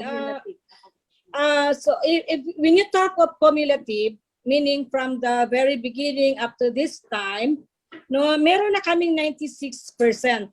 Meron kaming 96% because as of June 2021, meron kaming nakluwahan na 319,000 hectares. Okay? So that's about, that's consisting of 184 ARBs. So 96% kami. When you talk of land acquisition and distribution, no, kasi yung pag-ano namin is yearly. Yung pag-rate sa amin ng SESPES semestral. So we really need to accomplish our target. For Region 10 naman, except for those problematic land holding, talagang nadi-deliver namin yung target namin. Ako, I am very particular of accomplishment. I will really move heaven and earth para ma-deliver yung commitment ko kay Secretary kasi pinirmahan namin yun eh. Meron kaming contract. Paros contract, meron RDS contract with the secretary, meron na before the year ends, by December, meron kaming tinatawag na year-end assessment, and we are really mandated by a secretary to accomplish our target 100%. Kasi pag hindi namin nakuha yun, goodbye kami. We will be punished, of course. And when you talk of punishment, marami yun. Marami ibig sabihin ng punishment. Kaya as the RD of Region 10, I will see to it that all provinces can deliver their mandated target. I see. Okay. Thank you so much po, RD. Now let's move, Ma'am Lita, anything to add po, especially the scope na whole Philippines? Level of, if you're talking about from car to arm or BARM na ngayon, and considering natin na ano yung kahirap ngayon, no, yung sinasabi ni Ma'am, yung mga problematic, kasi ito yung mga small land holdings. So ito yung stage na to, yung later part of the implementation ng CARP na talagang private lands. O mas okay pa yung land, yung GOL, yung government-owned lands na directly distributing in Marawi, in tama ba? Sa Marawi. Kasi ito yun ay owned by the government. Ito yung mga inoccupied or been managed by the institution na hindi na kailangan na kasi di pa yung nag-cease the use ng maging agriculture na siya ngayon. But for private agriculture lands na maliliit lang pang areas, yun ang pinakamahirap. So kung titignan mo yung report ko kanina, na out of the 5,420, may 4 million, 5 million, no? 5,420,000 na hectares, no, yung scope namin, ay mayroon pa tayong 523,000 remaining umpisahan this year. But looking at the yung mga complication dun sa mga resistance, no, marami kasing problema, alam ng director yan. So it could be na at the province level or the specific region, merong iba doon na madali nilang ma-distribute. But we're looking into sa projection na yon na meron pang mga 483,000 na na pa siya ipoprogram for hanggang 2023. So ito pa yung hindi pa natin. And that is why ang ating Congress is having the House Bill for Phase 2 of CARP. Ito yung para talaga makompleto because the issuance of coverage ended in 2014. So marami pang kailangan pang gawin. So kung sabihin natin kung kailan matapos, mukhang hindi siya matapos this year.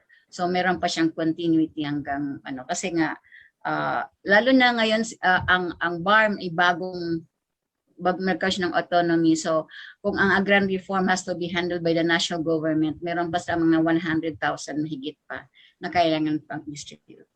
Okay. So positive naman na matatapos tong to end conflict because of land ownership.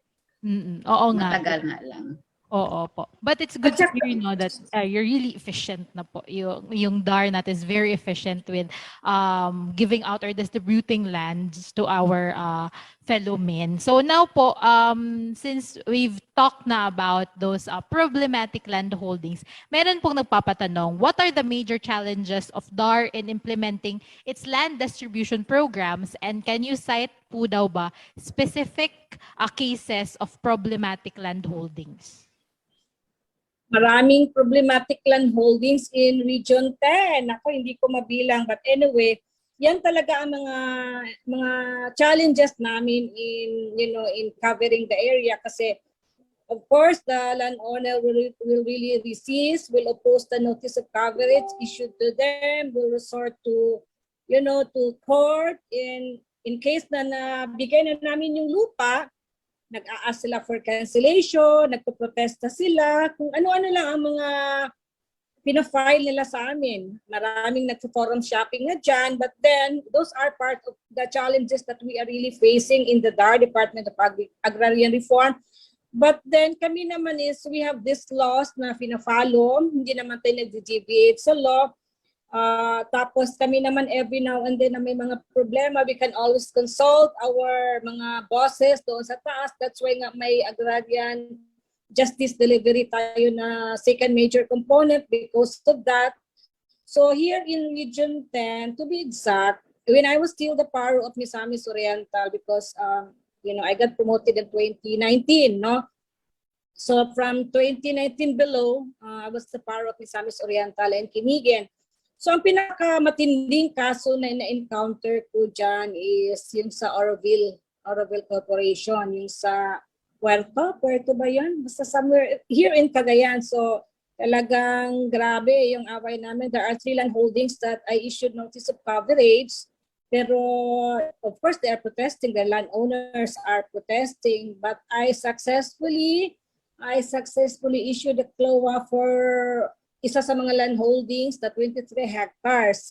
Yung isa kasi is untitled, so meron pa siyang marami pa. We need to get a certification from the LRE that there is no overlapping, no decree issued, title issued before. So ang tagal ang tagal, no. Sorry for the LRE, pero yan ang common problems namin. And then there are also mga landhold, mga Ermino, kung ano-ano pa, marami in Misamis Oriental. I can exactly pinpoint Misamis Oriental kasi familiar ako dyan. So meron din sa Jukens, yung sa Jukens Corporation, meron pa nagpo-post pa itong kasama ko dito. So marami po kami pero we are not giving up. unless and until the Supreme Court will say na no, you cannot proceed with acquisition, we will not stop. We will continue with the process, no, with yung kung ano man ang gagawin namin para we will successfully cover the area despite of this mga adversities that we are encountering. So, but ano naman, kami naman sa DAR, ma'am, if the land holding is really problematic, hindi naman talagang talagang kahit gawin namin lahat para kahit na may mga legal issues siya. Kaya nga we have this MC4. Yung MC4 is the deduction of the land holding from the database para malinis na siya. So pag may mga ganyang issues, which marami here in Region 10, nagre-resort naman kami for the deduction from the database para once and for all, hindi tayo magbibigay ng mga false hope sa ating mga supposed ARBs. Yan po. Okay, thank you po so much. Anything to add po, Ma'am Lita? Yung experience ng Region 10 is applied to almost all provinces nationwide. Maliban pa yung pag isa-serve ng notice of coverage, hindi na mahanap yung landowner. Yung iba na sa Amerika na. So yung mga ganong issue at saka maraming dilly-dallying para lang hindi mako-cover. So it's not only happening in Misamis Oriental, it's happening all throughout the country. Ang sinasabi naman na hindi mo na yung sinasabi naman ni Ma'am na dinidrak mo sa database, hindi man ibig sabihin na hindi yun siya i-work out na ma-distribute. Yun yung mga balances na kailangan pa namin sana magkaroon ng phase 2 na nakasama siya. Mahabang proseso, ma'am, di ba? Kasi may mga ano pa yan sa legal disputes. So magpupunta pa sila sa aming special courts. Meron pa kaming parad and darab to address all those issues. Pero yung sinasabi ng peculiar to one area, walang peculiar pagdating sa land distribution. It's across provinces and regions, it's happening. And to add, of course, aside from the peace and order situation in the area, na isa sa mga challenges din yan, this time of pandemic, because we are barred to, kung hindi man kami ang barred to go to some places to conduct mga ocular inspection for the FIR, Field Investigation Report, yung taga-land back naman, yung mga work from home scheme na yan, nakaka-delay for us to really push through for the coverage of the land holding. So ngayong time of pandemic, hindi kasi pwedeng virtual ang pag-process ng mga documents. So isa sa mga challenges talaga nangyayari ngayon sa atin. And that's common to all, true to all. Yes, oo nga po. Ang dami rin, especially na nag-heighten na rin yung mga quarantine levels natin at yung mga restrictions ay mas stricto na. Oo. So there was one time nga, I was in Mimaropa, close ang DENR. So hindi namin ma-follow up yung mga survey returns namin kasi close sila, ang daming nasa kasagsagan pa yun ng COVID. So yun talaga mga challenges. Oo nga, yes. It's really, ang dami talagang changes at ang daming delays due to the pandemic. But hopefully po, hopefully after this pandemic, ma-iron out na talaga lahat ng mga gusot in DAR para rin smooth sailing na at mas marami pa yung maserbisyohan nyo. But again, thank you po for for your efficiency rin, no? In handing out land distributions. So now let's go to the next question. Ito po. For those who are not familiar with the process of becoming a beneficiary of the DAR's land distribution program, can you please provide us an overview of how a farmer qualifies as a beneficiary and what are his or her responsibilities of the land awarded to him or her? For the land acquisition and distribution or yung LTSP natin, no, Land Tenure Implementation Program Support Services, no, LTSP, there are modes. There are modes for the acquisition of the land holding. First, we have the compulsory acquisition. Compulsory acquisition is the issuance of the notice of coverage to our prospective prospect natin na landowner, but unfortunately at this point in time we are barred to issue notice of coverage as early as 2014, no, if I'm not mistaken. That was the time na sabi nila na natapos na yung DAR. Actually hindi natapos ang DAR that time, natapos yung pamimigay ng mga notice of coverage sa ating mga private person, no? Kasi ang bibigyan lang natin ng NOCR for the PALS, Private Agricultural Land Holding. And the second one is the VLT, Direct Payment Scheme.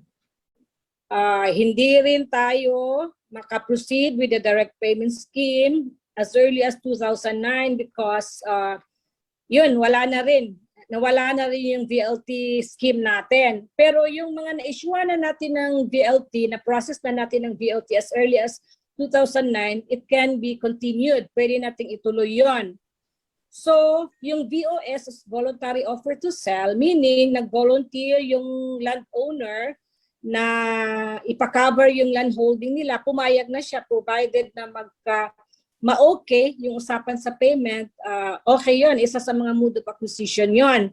So what I'm trying to drive at here is, if you are not yet an ARB or hindi ka pa naka-receive or hindi ka pa na-identify na future ARB ka kasi hindi ka nasalid sa selection process noon, parang mahirap na ngayon, except for the land holdings to be covered under EO 75 or yung tinatawag natin na government-owned lands na ipamimigay natin sa ating mga agrarian reform beneficiaries. So dyan lang ang chance na magkaroon ka ng lupa, especially when you are an agri-grad, so pasok ka na dyan. So yun yung mabigyan natin ng lupa, yung mga GOL land holding natin na we can identify some beneficiaries even if wala kayo doon sa area, as long as meron pang sobra, meron pang marami kasi may mga succession eh. Kung hindi mag-qualify si number 1, si number 2 mag-qualify, si number 3 mag-qualify. Yun. So yun lang siguro, ma'am. You just visit the PARO's office. If you're really interested, especially with regard to this EO 75, no? Kasi yan lang ang pwede ngayon na ipamigay ng malawakan na walang mga barrier, walang mga inhibition, unlike yung nasabi ko yung sa mga private agricultural lands na talagang hindi na po pwede, hindi ka na maka-avail kasi tapos na yung pamimigay natin ng notice of coverage unless nga sa sinabi ko kanina na identified ka na before sa mga previous na pag-process namin ng claim folders. So yun lang, ma, please visit the PARO's office and signify your interest to become a farmer beneficiary, especially if you are an agri-grad. The PARO is more than willing to accommodate po.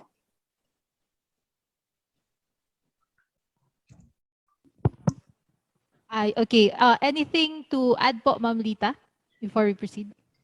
For yung general provision dun sa RA 6657, yung section 22, ang requirement naman doon na to qualify na maging beneficiary, ang kailangan lang originally, no, yung kailangan siya farmers or tillers or farm workers, meaning even the agriculture graduate, if they are sa locality nila, they're into it. Kasi di ba kung ikaw ay agriculture, you're tilling the lands. Kung hindi naman pwedeng graduate ka na wala kang tinitil, no? Even doon sa inyong, yun sa agriculture na meron naman kayong actual experience on tilling the lands. Kailangan siya Filipino citizen at resident siya ng barangay kung saan locate yung land holdings na sinasabi ni Ma'am kanina. At meron siyang minimum requirements sa age. It has to be 15 years old at the time of the identification. So, yung mga graduates natin, wala namang graduate natin na less than 15 years old. So, magka-qualify in terms of age. Ang critical lang talaga dito, yung willingness at saka yung aptitude and ability to cultivate and make the land as productive as possible. So ito yung mga requirement na kung ikaw man ay wala kang lupa, ikaw man ay 15 years old, pero hindi naman na kayo physically or mentally, emotionally, ayaw mo talaga mag-think graduate ka because you want to go to Europe, you want to go to the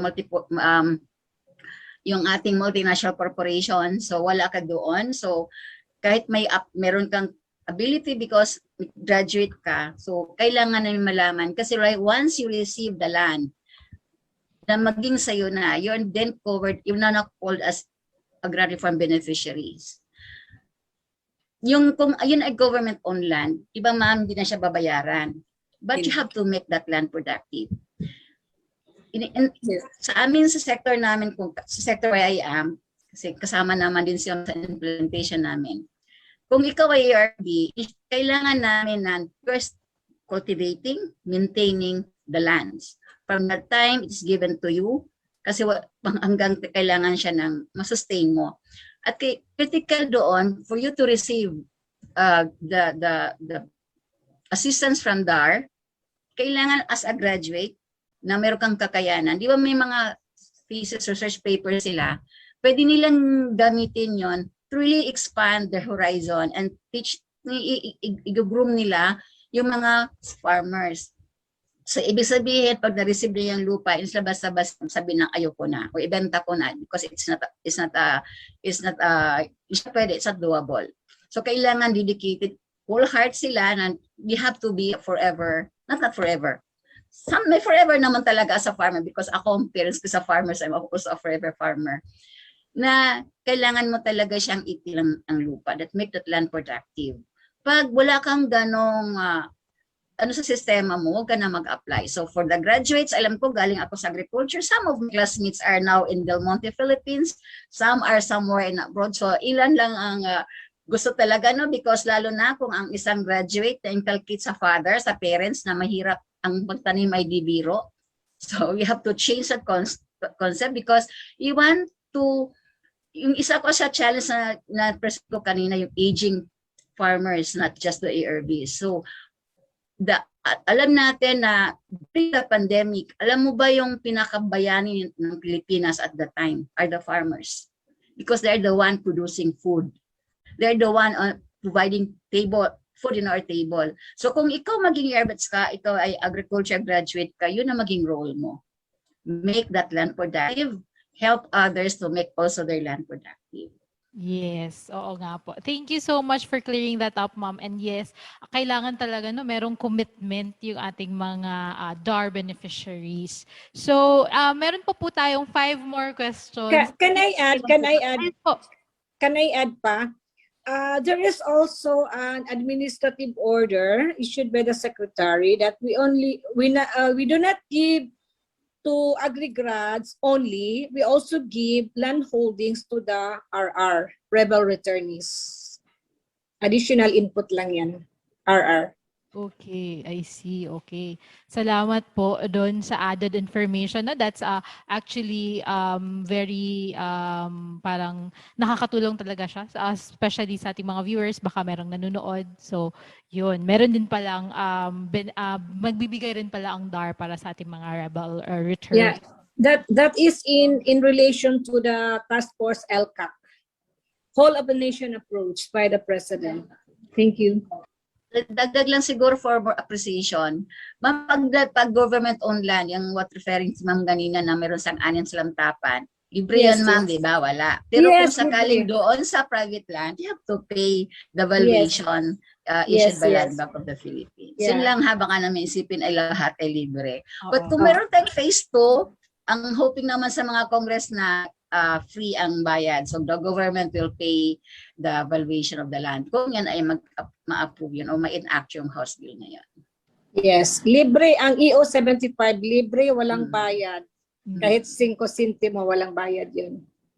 Okay, thank you po. Now let's move to the next question.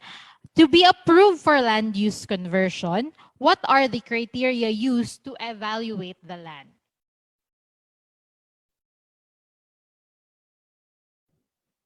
Okay, for the land use conversion, we have a law. Actually, dalawa yun yung administrative order natin for the land use conversion application, no.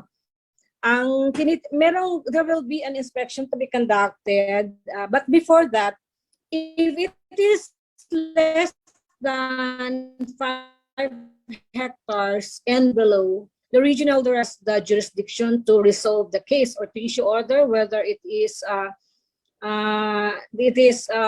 be converted to non-agri purposes, for commercial or for residential purposes. But if the land holding applied for is more than 5 hectares, the secretary has the jurisdiction. And also, for purposes of land classification, it's the LGU which has the jurisdiction over the same, but for purposes of conversion is the Department of Agrarian Reform. So we have to distinguish the two kasi minsan nagkakalituan.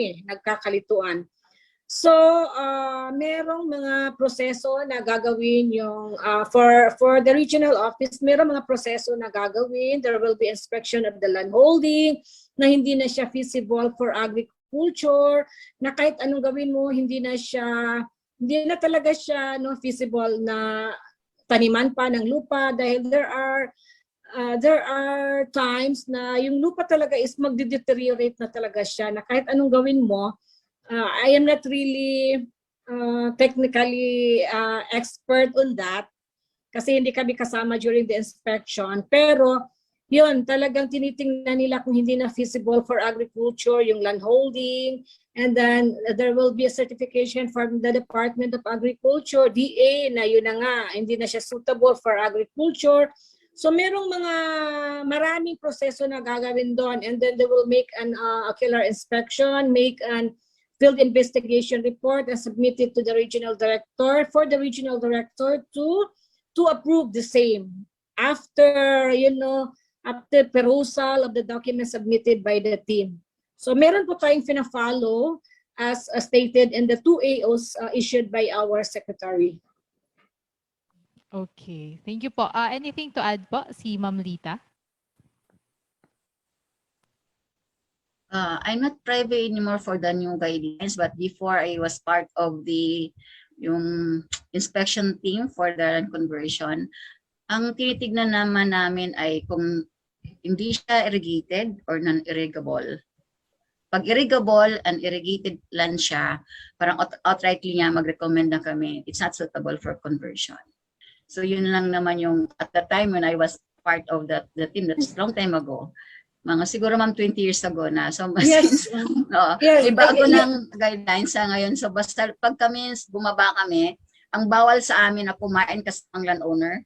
Kasi to avoid baka isipin ng bribe kami. Yeah, tama, Very tama. kasi tinitingnan pa namin kung yung area, kung yung talaga is suitable for agriculture. Kasi madali lang sabihin na hindi siya irrigated, hindi siya arable. So, meron mga ganong proseso kami tinitignan namin.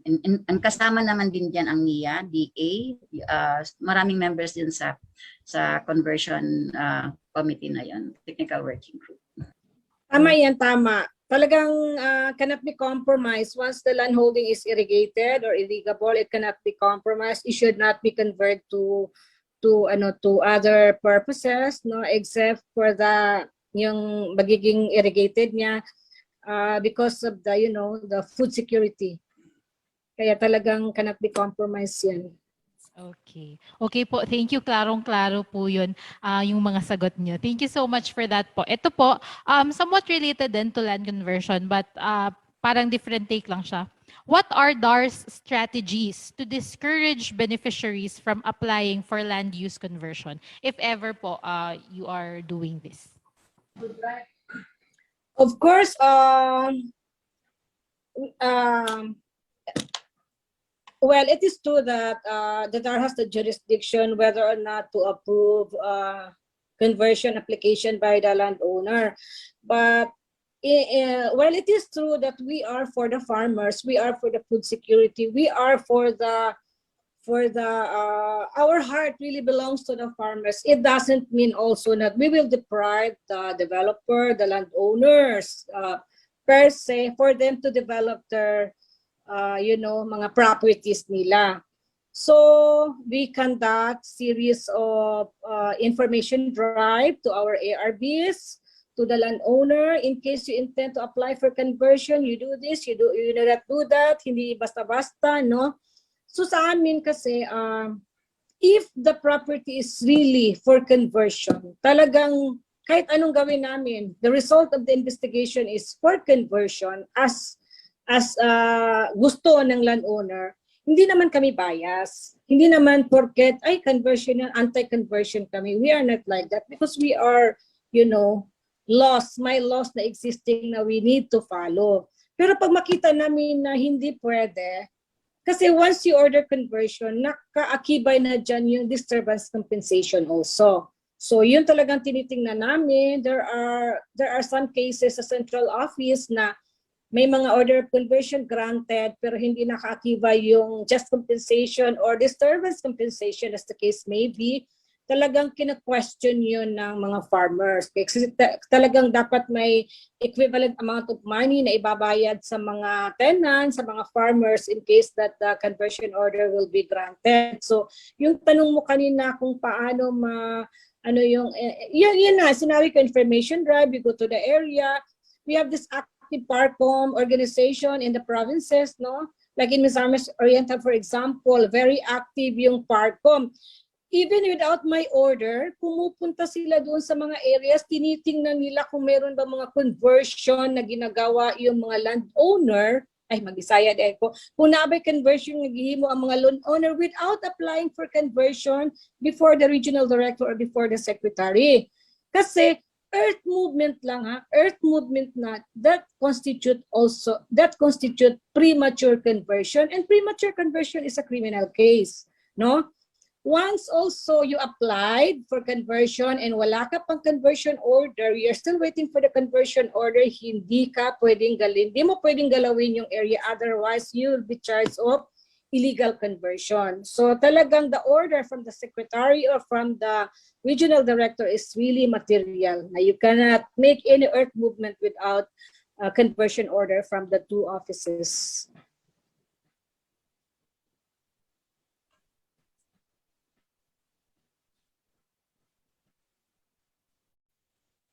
Sorry po. Thank you po. Anything to add po, Ma'am Lita?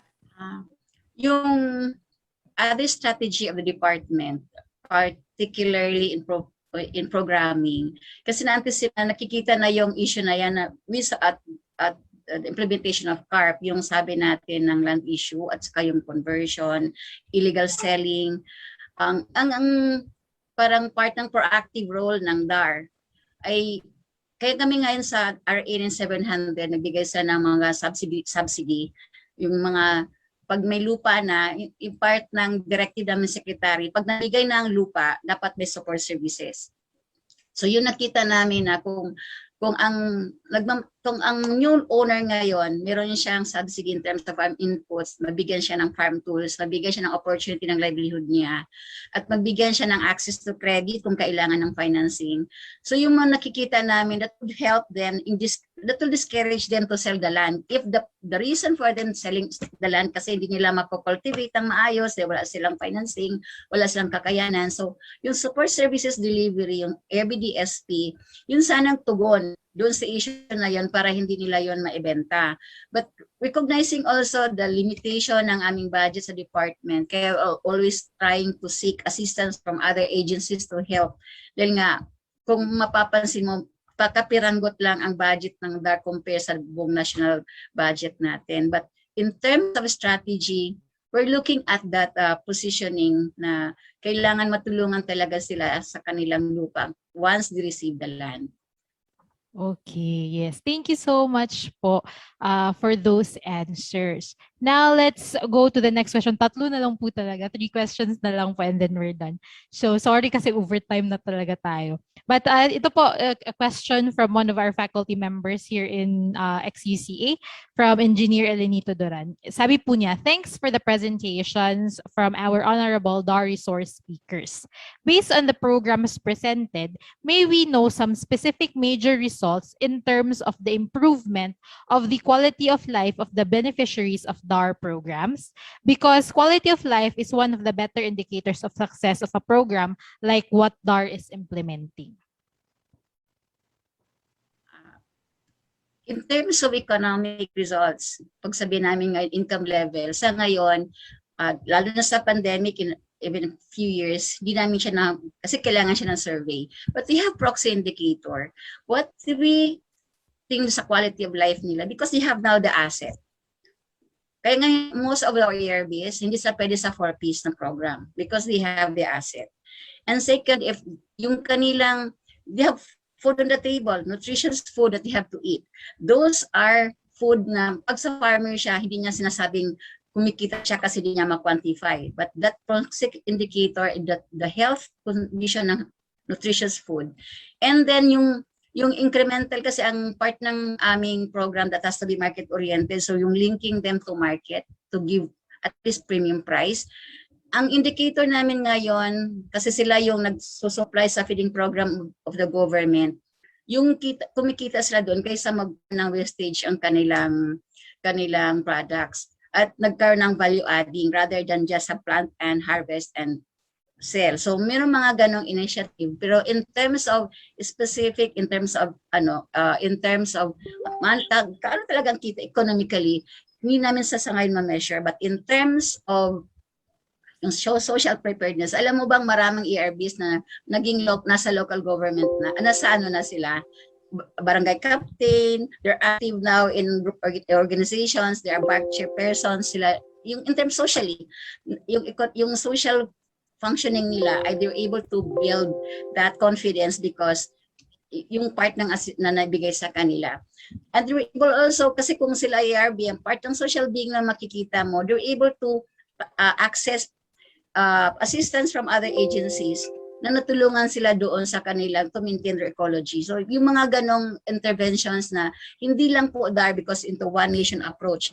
DA is there, DOS is there, DTI, DNR, and DA, and sino pa bang magmahay, no? NFN niya, marami kami doon nag-work together, kaya sinasabi ko went to convergence. So kung ikaw ay ARB, maraming nagtutulungan, daghan tabang-tabang, no? So, meron lang kasi dating study ng World Bank na they're looking into yung nagkaroon ng control group, maglumalabas na naging better off yung life ng isang ARB. But hindi natin masabi siya na kasi case study yun, no? So we cannot that study na it's applicable to all. But doon sa mga areas na yung lupa talaga na cultivate ni ARB, so makikita mo yung progress sa buhay niya. But for those na di namin na-trust, like issue natin ngayon na, di ba, they're selling, illegal selling of the rights of the land. So yun sinasabi minsan na naging one day millionaire sila, but then after that, wala na kasi they are selling the land anymore. So sa ngayon, hindi namin makita yung, hindi namin maibigay yung in terms of household income for now. Okay, thank you so much po. Anything to add po, RD? Ms. Lita is talking about the ERBDSP aspect, the support services to our mga agrarian reform beneficiaries. Very, tamang-tama talaga yung mga sinasabi niya. But when it comes naman to land acquisition and distribution, itong split program natin or project split, this is the support to land parcelization for individual titling, or we call it support parcelization of land for individual titling. Ito yung mga isa sa mga nakikita ko. Nakikita ko talaga na magkakaroon siya ng big impact sa mga ERBs natin because for the long time na hindi nila natatanggap yung individual title nila kasi kasama pa sila doon sa collective CLOA. Ito kasing split project is the parcelization of the collective CLOA. When you talk collective CLOA, it's a CLOA wherein nandun nakasulat yung mga pangalan ng agrarian reform beneficiaries na hindi pa nila alam kung ilan ang sa kanila at saan sila doon sa area. So with this project, it will be identified kung saan sila, anong ibibigay natin sila ng mga titulo. With that, magkakaroon na sila ng security tenure. Makakakuha pa ng income yung land bank because they will be issued LADIS, Land Acquisition Distribution Information Sheet. Magbabayad na sila, malalaman na nila kung magkano ibabayad nila sa land bank. Mag-start na sila mag-amortize. So meaning makaka-income yung government of the Philippines and pwede rin nilang itong i-collateral sa mga future loans nila because meron na silang sariling title. So ito yung mga nakikita ko, although for implementation pa ang program na to, but even before this program, meron na talaga tayong ongoing na redocumization or parcelization of individual title, collective title to individual title. We are doing that already, but because of this split, mapadali, mabilisan yung pag-individualize natin ng mga lands natin. And another one na makikita ko na we are already it has already been implemented here in Region 10 is the adherence to zero backlog. Yes, because the moment the case are resolved in favor of our farmers, magkakaroon na sila again ng security tenure. They will be inspired to cultivate the land and make it productive kasi wala nang disturbances, wala nang mag-istorbo sa kanila. So they will be focused focus in the cultivation of their land holdings, hindi na sila madi-disturb. So nakikita ko na malaki ang effect nito, just like what happened in Misamis Occidental, yung 48 hectares na for several years, 28 years, wala silang magawa kasi yun na nga, kumbaga libog sila, ilang utok, libog sila, dili sila katrabaho tarong, but because of the zero backlog adherence by the DAR, na-resolve na ang kaso sa kanila, na-install na sila, so free na sila, free again. Kaya yun ang mga nakikita ko na malaking impact sa kanila na nakatulong talaga sa mga ARBs natin. Okay, yes. Thank you so much po for that. And of course, na makikita based sa mga explanations niyo, makikita talaga yung malaking impact na ginawa ng ADAR no sa quality of life ng ating mga farmers. And thank you for explaining that to us then clearly. So now po, let's go. This is the second to the last po natin na question. This is from Mr. Alexander Morados. Sabi po niya, have you conducted sustainability assessment of the projects funded by DAR? Yes, of course. Especially, okay, we are talking about converts. We are doing the SUS plan. The SUS plan, ilang beses na kami nagpatawag ng sustainability planning, no? By our National Project Director in the person of Faisar Mambuhay. So, yes, we are doing that. And so far, so good naman. Maganda naman yung resulta and we hope that will be very successful.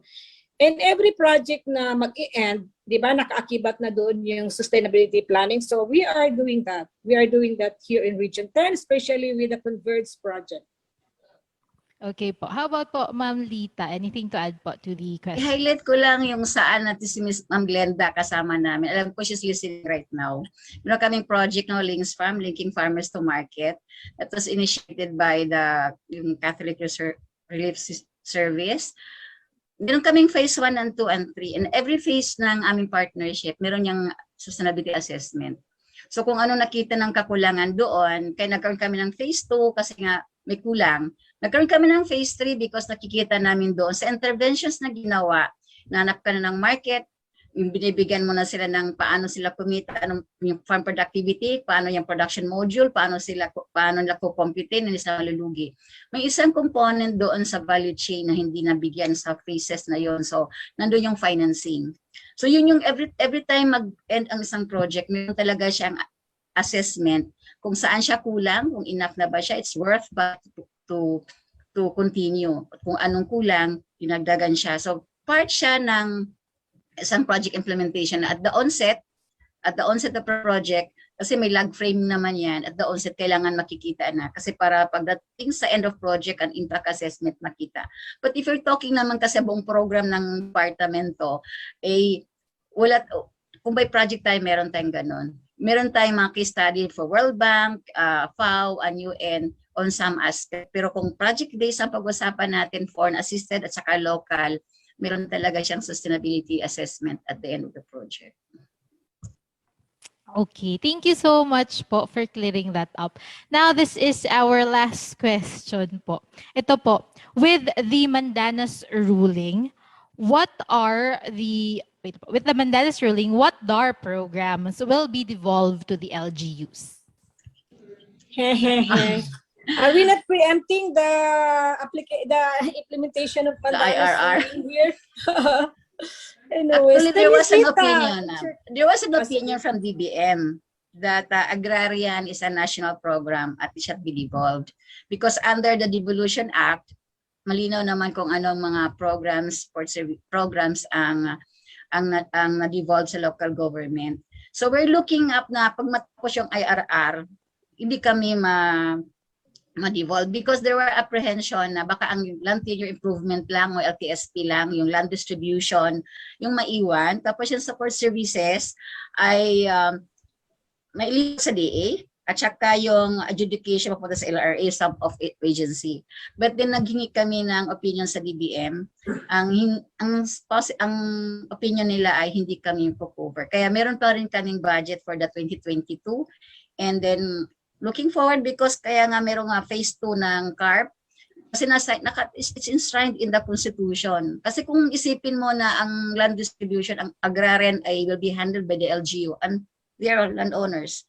So what would happen then? So kasi di ba kaya nga meron tayong agrarian because to end conflict in land ownership. So parang tinitignan. So hopefully pagdating sa IRR talagang exempted ang DAR.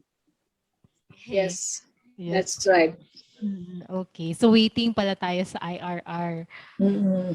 Yes. So hopefully nga po no it will stay and all the programs will stay. Anything to add po ba, RD?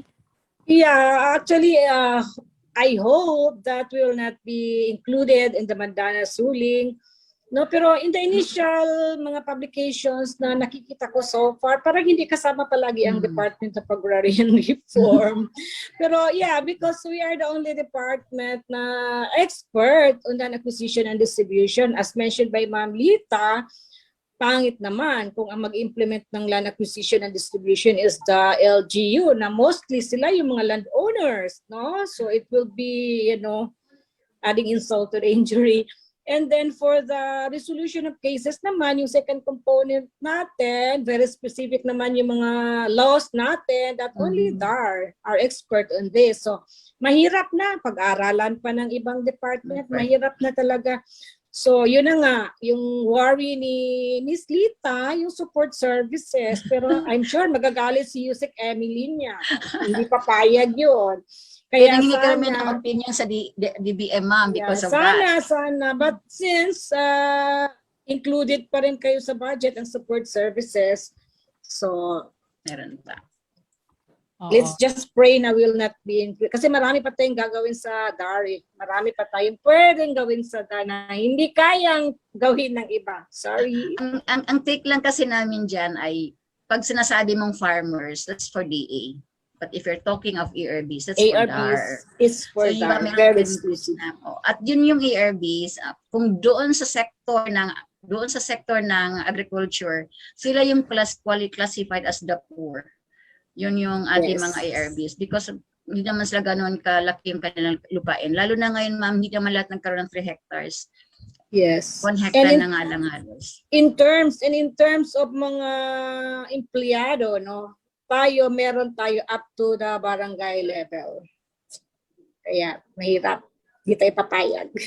Oo nga po. Mahirap. Okay. Yes. And also na nga, sa gaya nga ng sabi niyo, also to prevent no conflict of interest. Kasi nga, yung DAR lang talaga yung yung walang bias when it comes to pagbibigay ng lupa. Kasi it's really... Thank you. Yes. Opo. So now, I think we're done with our questions. So ngayon po, last request lang namin, message lang to our audience na mga nanunood sa atin para sa ating mga dun sa mga universities, sa academe, dun to our viewers na from different government agencies and of course to our viewers na mga private practitioners and even landowners and farmers natin. So ano po yung masasabi niyo sa kanila? Maybe we'll start with Ma'am Lita from DAR Central Office po. Sa mga audience, sa ating viewers ngayon, alam ko marami kayo. I think PCC is here with us. Sila kasi yung aming partner ngayon sa Nueva Ecija for the Milky Ban. At saka nandito yung ating partner sa NIA. So sa lahat ng government agencies nandito at the national at saka din sa regional provincial level. We still salamat no sa Tagalogin ko pala kasi may taga Nueva Ecija dito. Pangasinan ano. Thank you for being part of the Agrarian Reform Program. Thank you for providing your technical and financial support to our agrarian reform beneficiaries. And we're still looking forward to have more because we want to prevent the illegal selling of the land by our ERBs because they could not till the land anymore.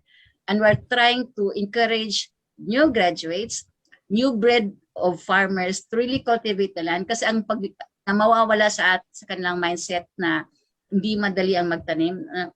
Magtanim ay hindi biro.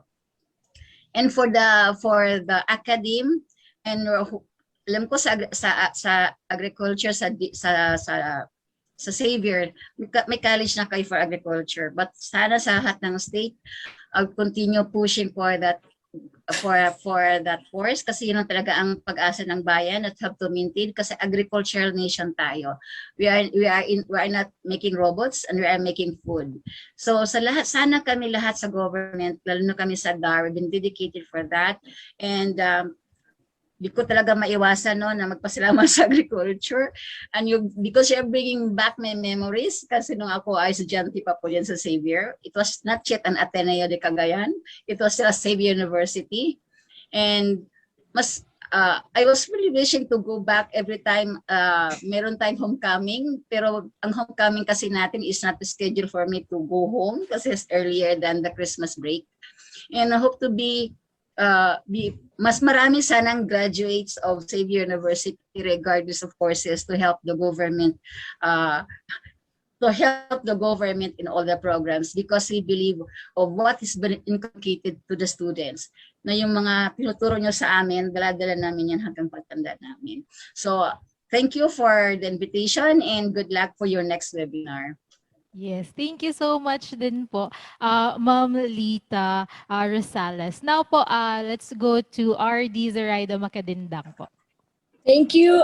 In behalf of the Department of Agrarian Reform Regional Office, I would like to thank the organizer again of this webinar for the opportunity na masabi namin ang status ng implementation of DAR in Region 10. I just didn't expect that there will be question and answer portion. I was informed just now. But anyway, sana nasagot namin yung mga tanong ninyo.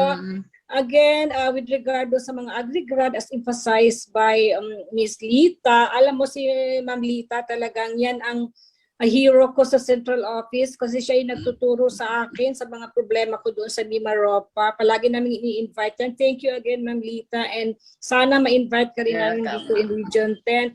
So yung sa mga agri-grads, if you want more clarification, you can visit me here at the regional office. Nandito lang ako every day. Hindi ako nag-work from home except for sa mga exceptional cases na hindi talaga ako makapunta dito. You are very much welcome. But since we are observing the, health protocols, no? So I can meet you somewhere there sa mga cottages natin dyan sa labas. Just give me a ring para ma-meet kayo if you want some clarification with regard dun sa AO3.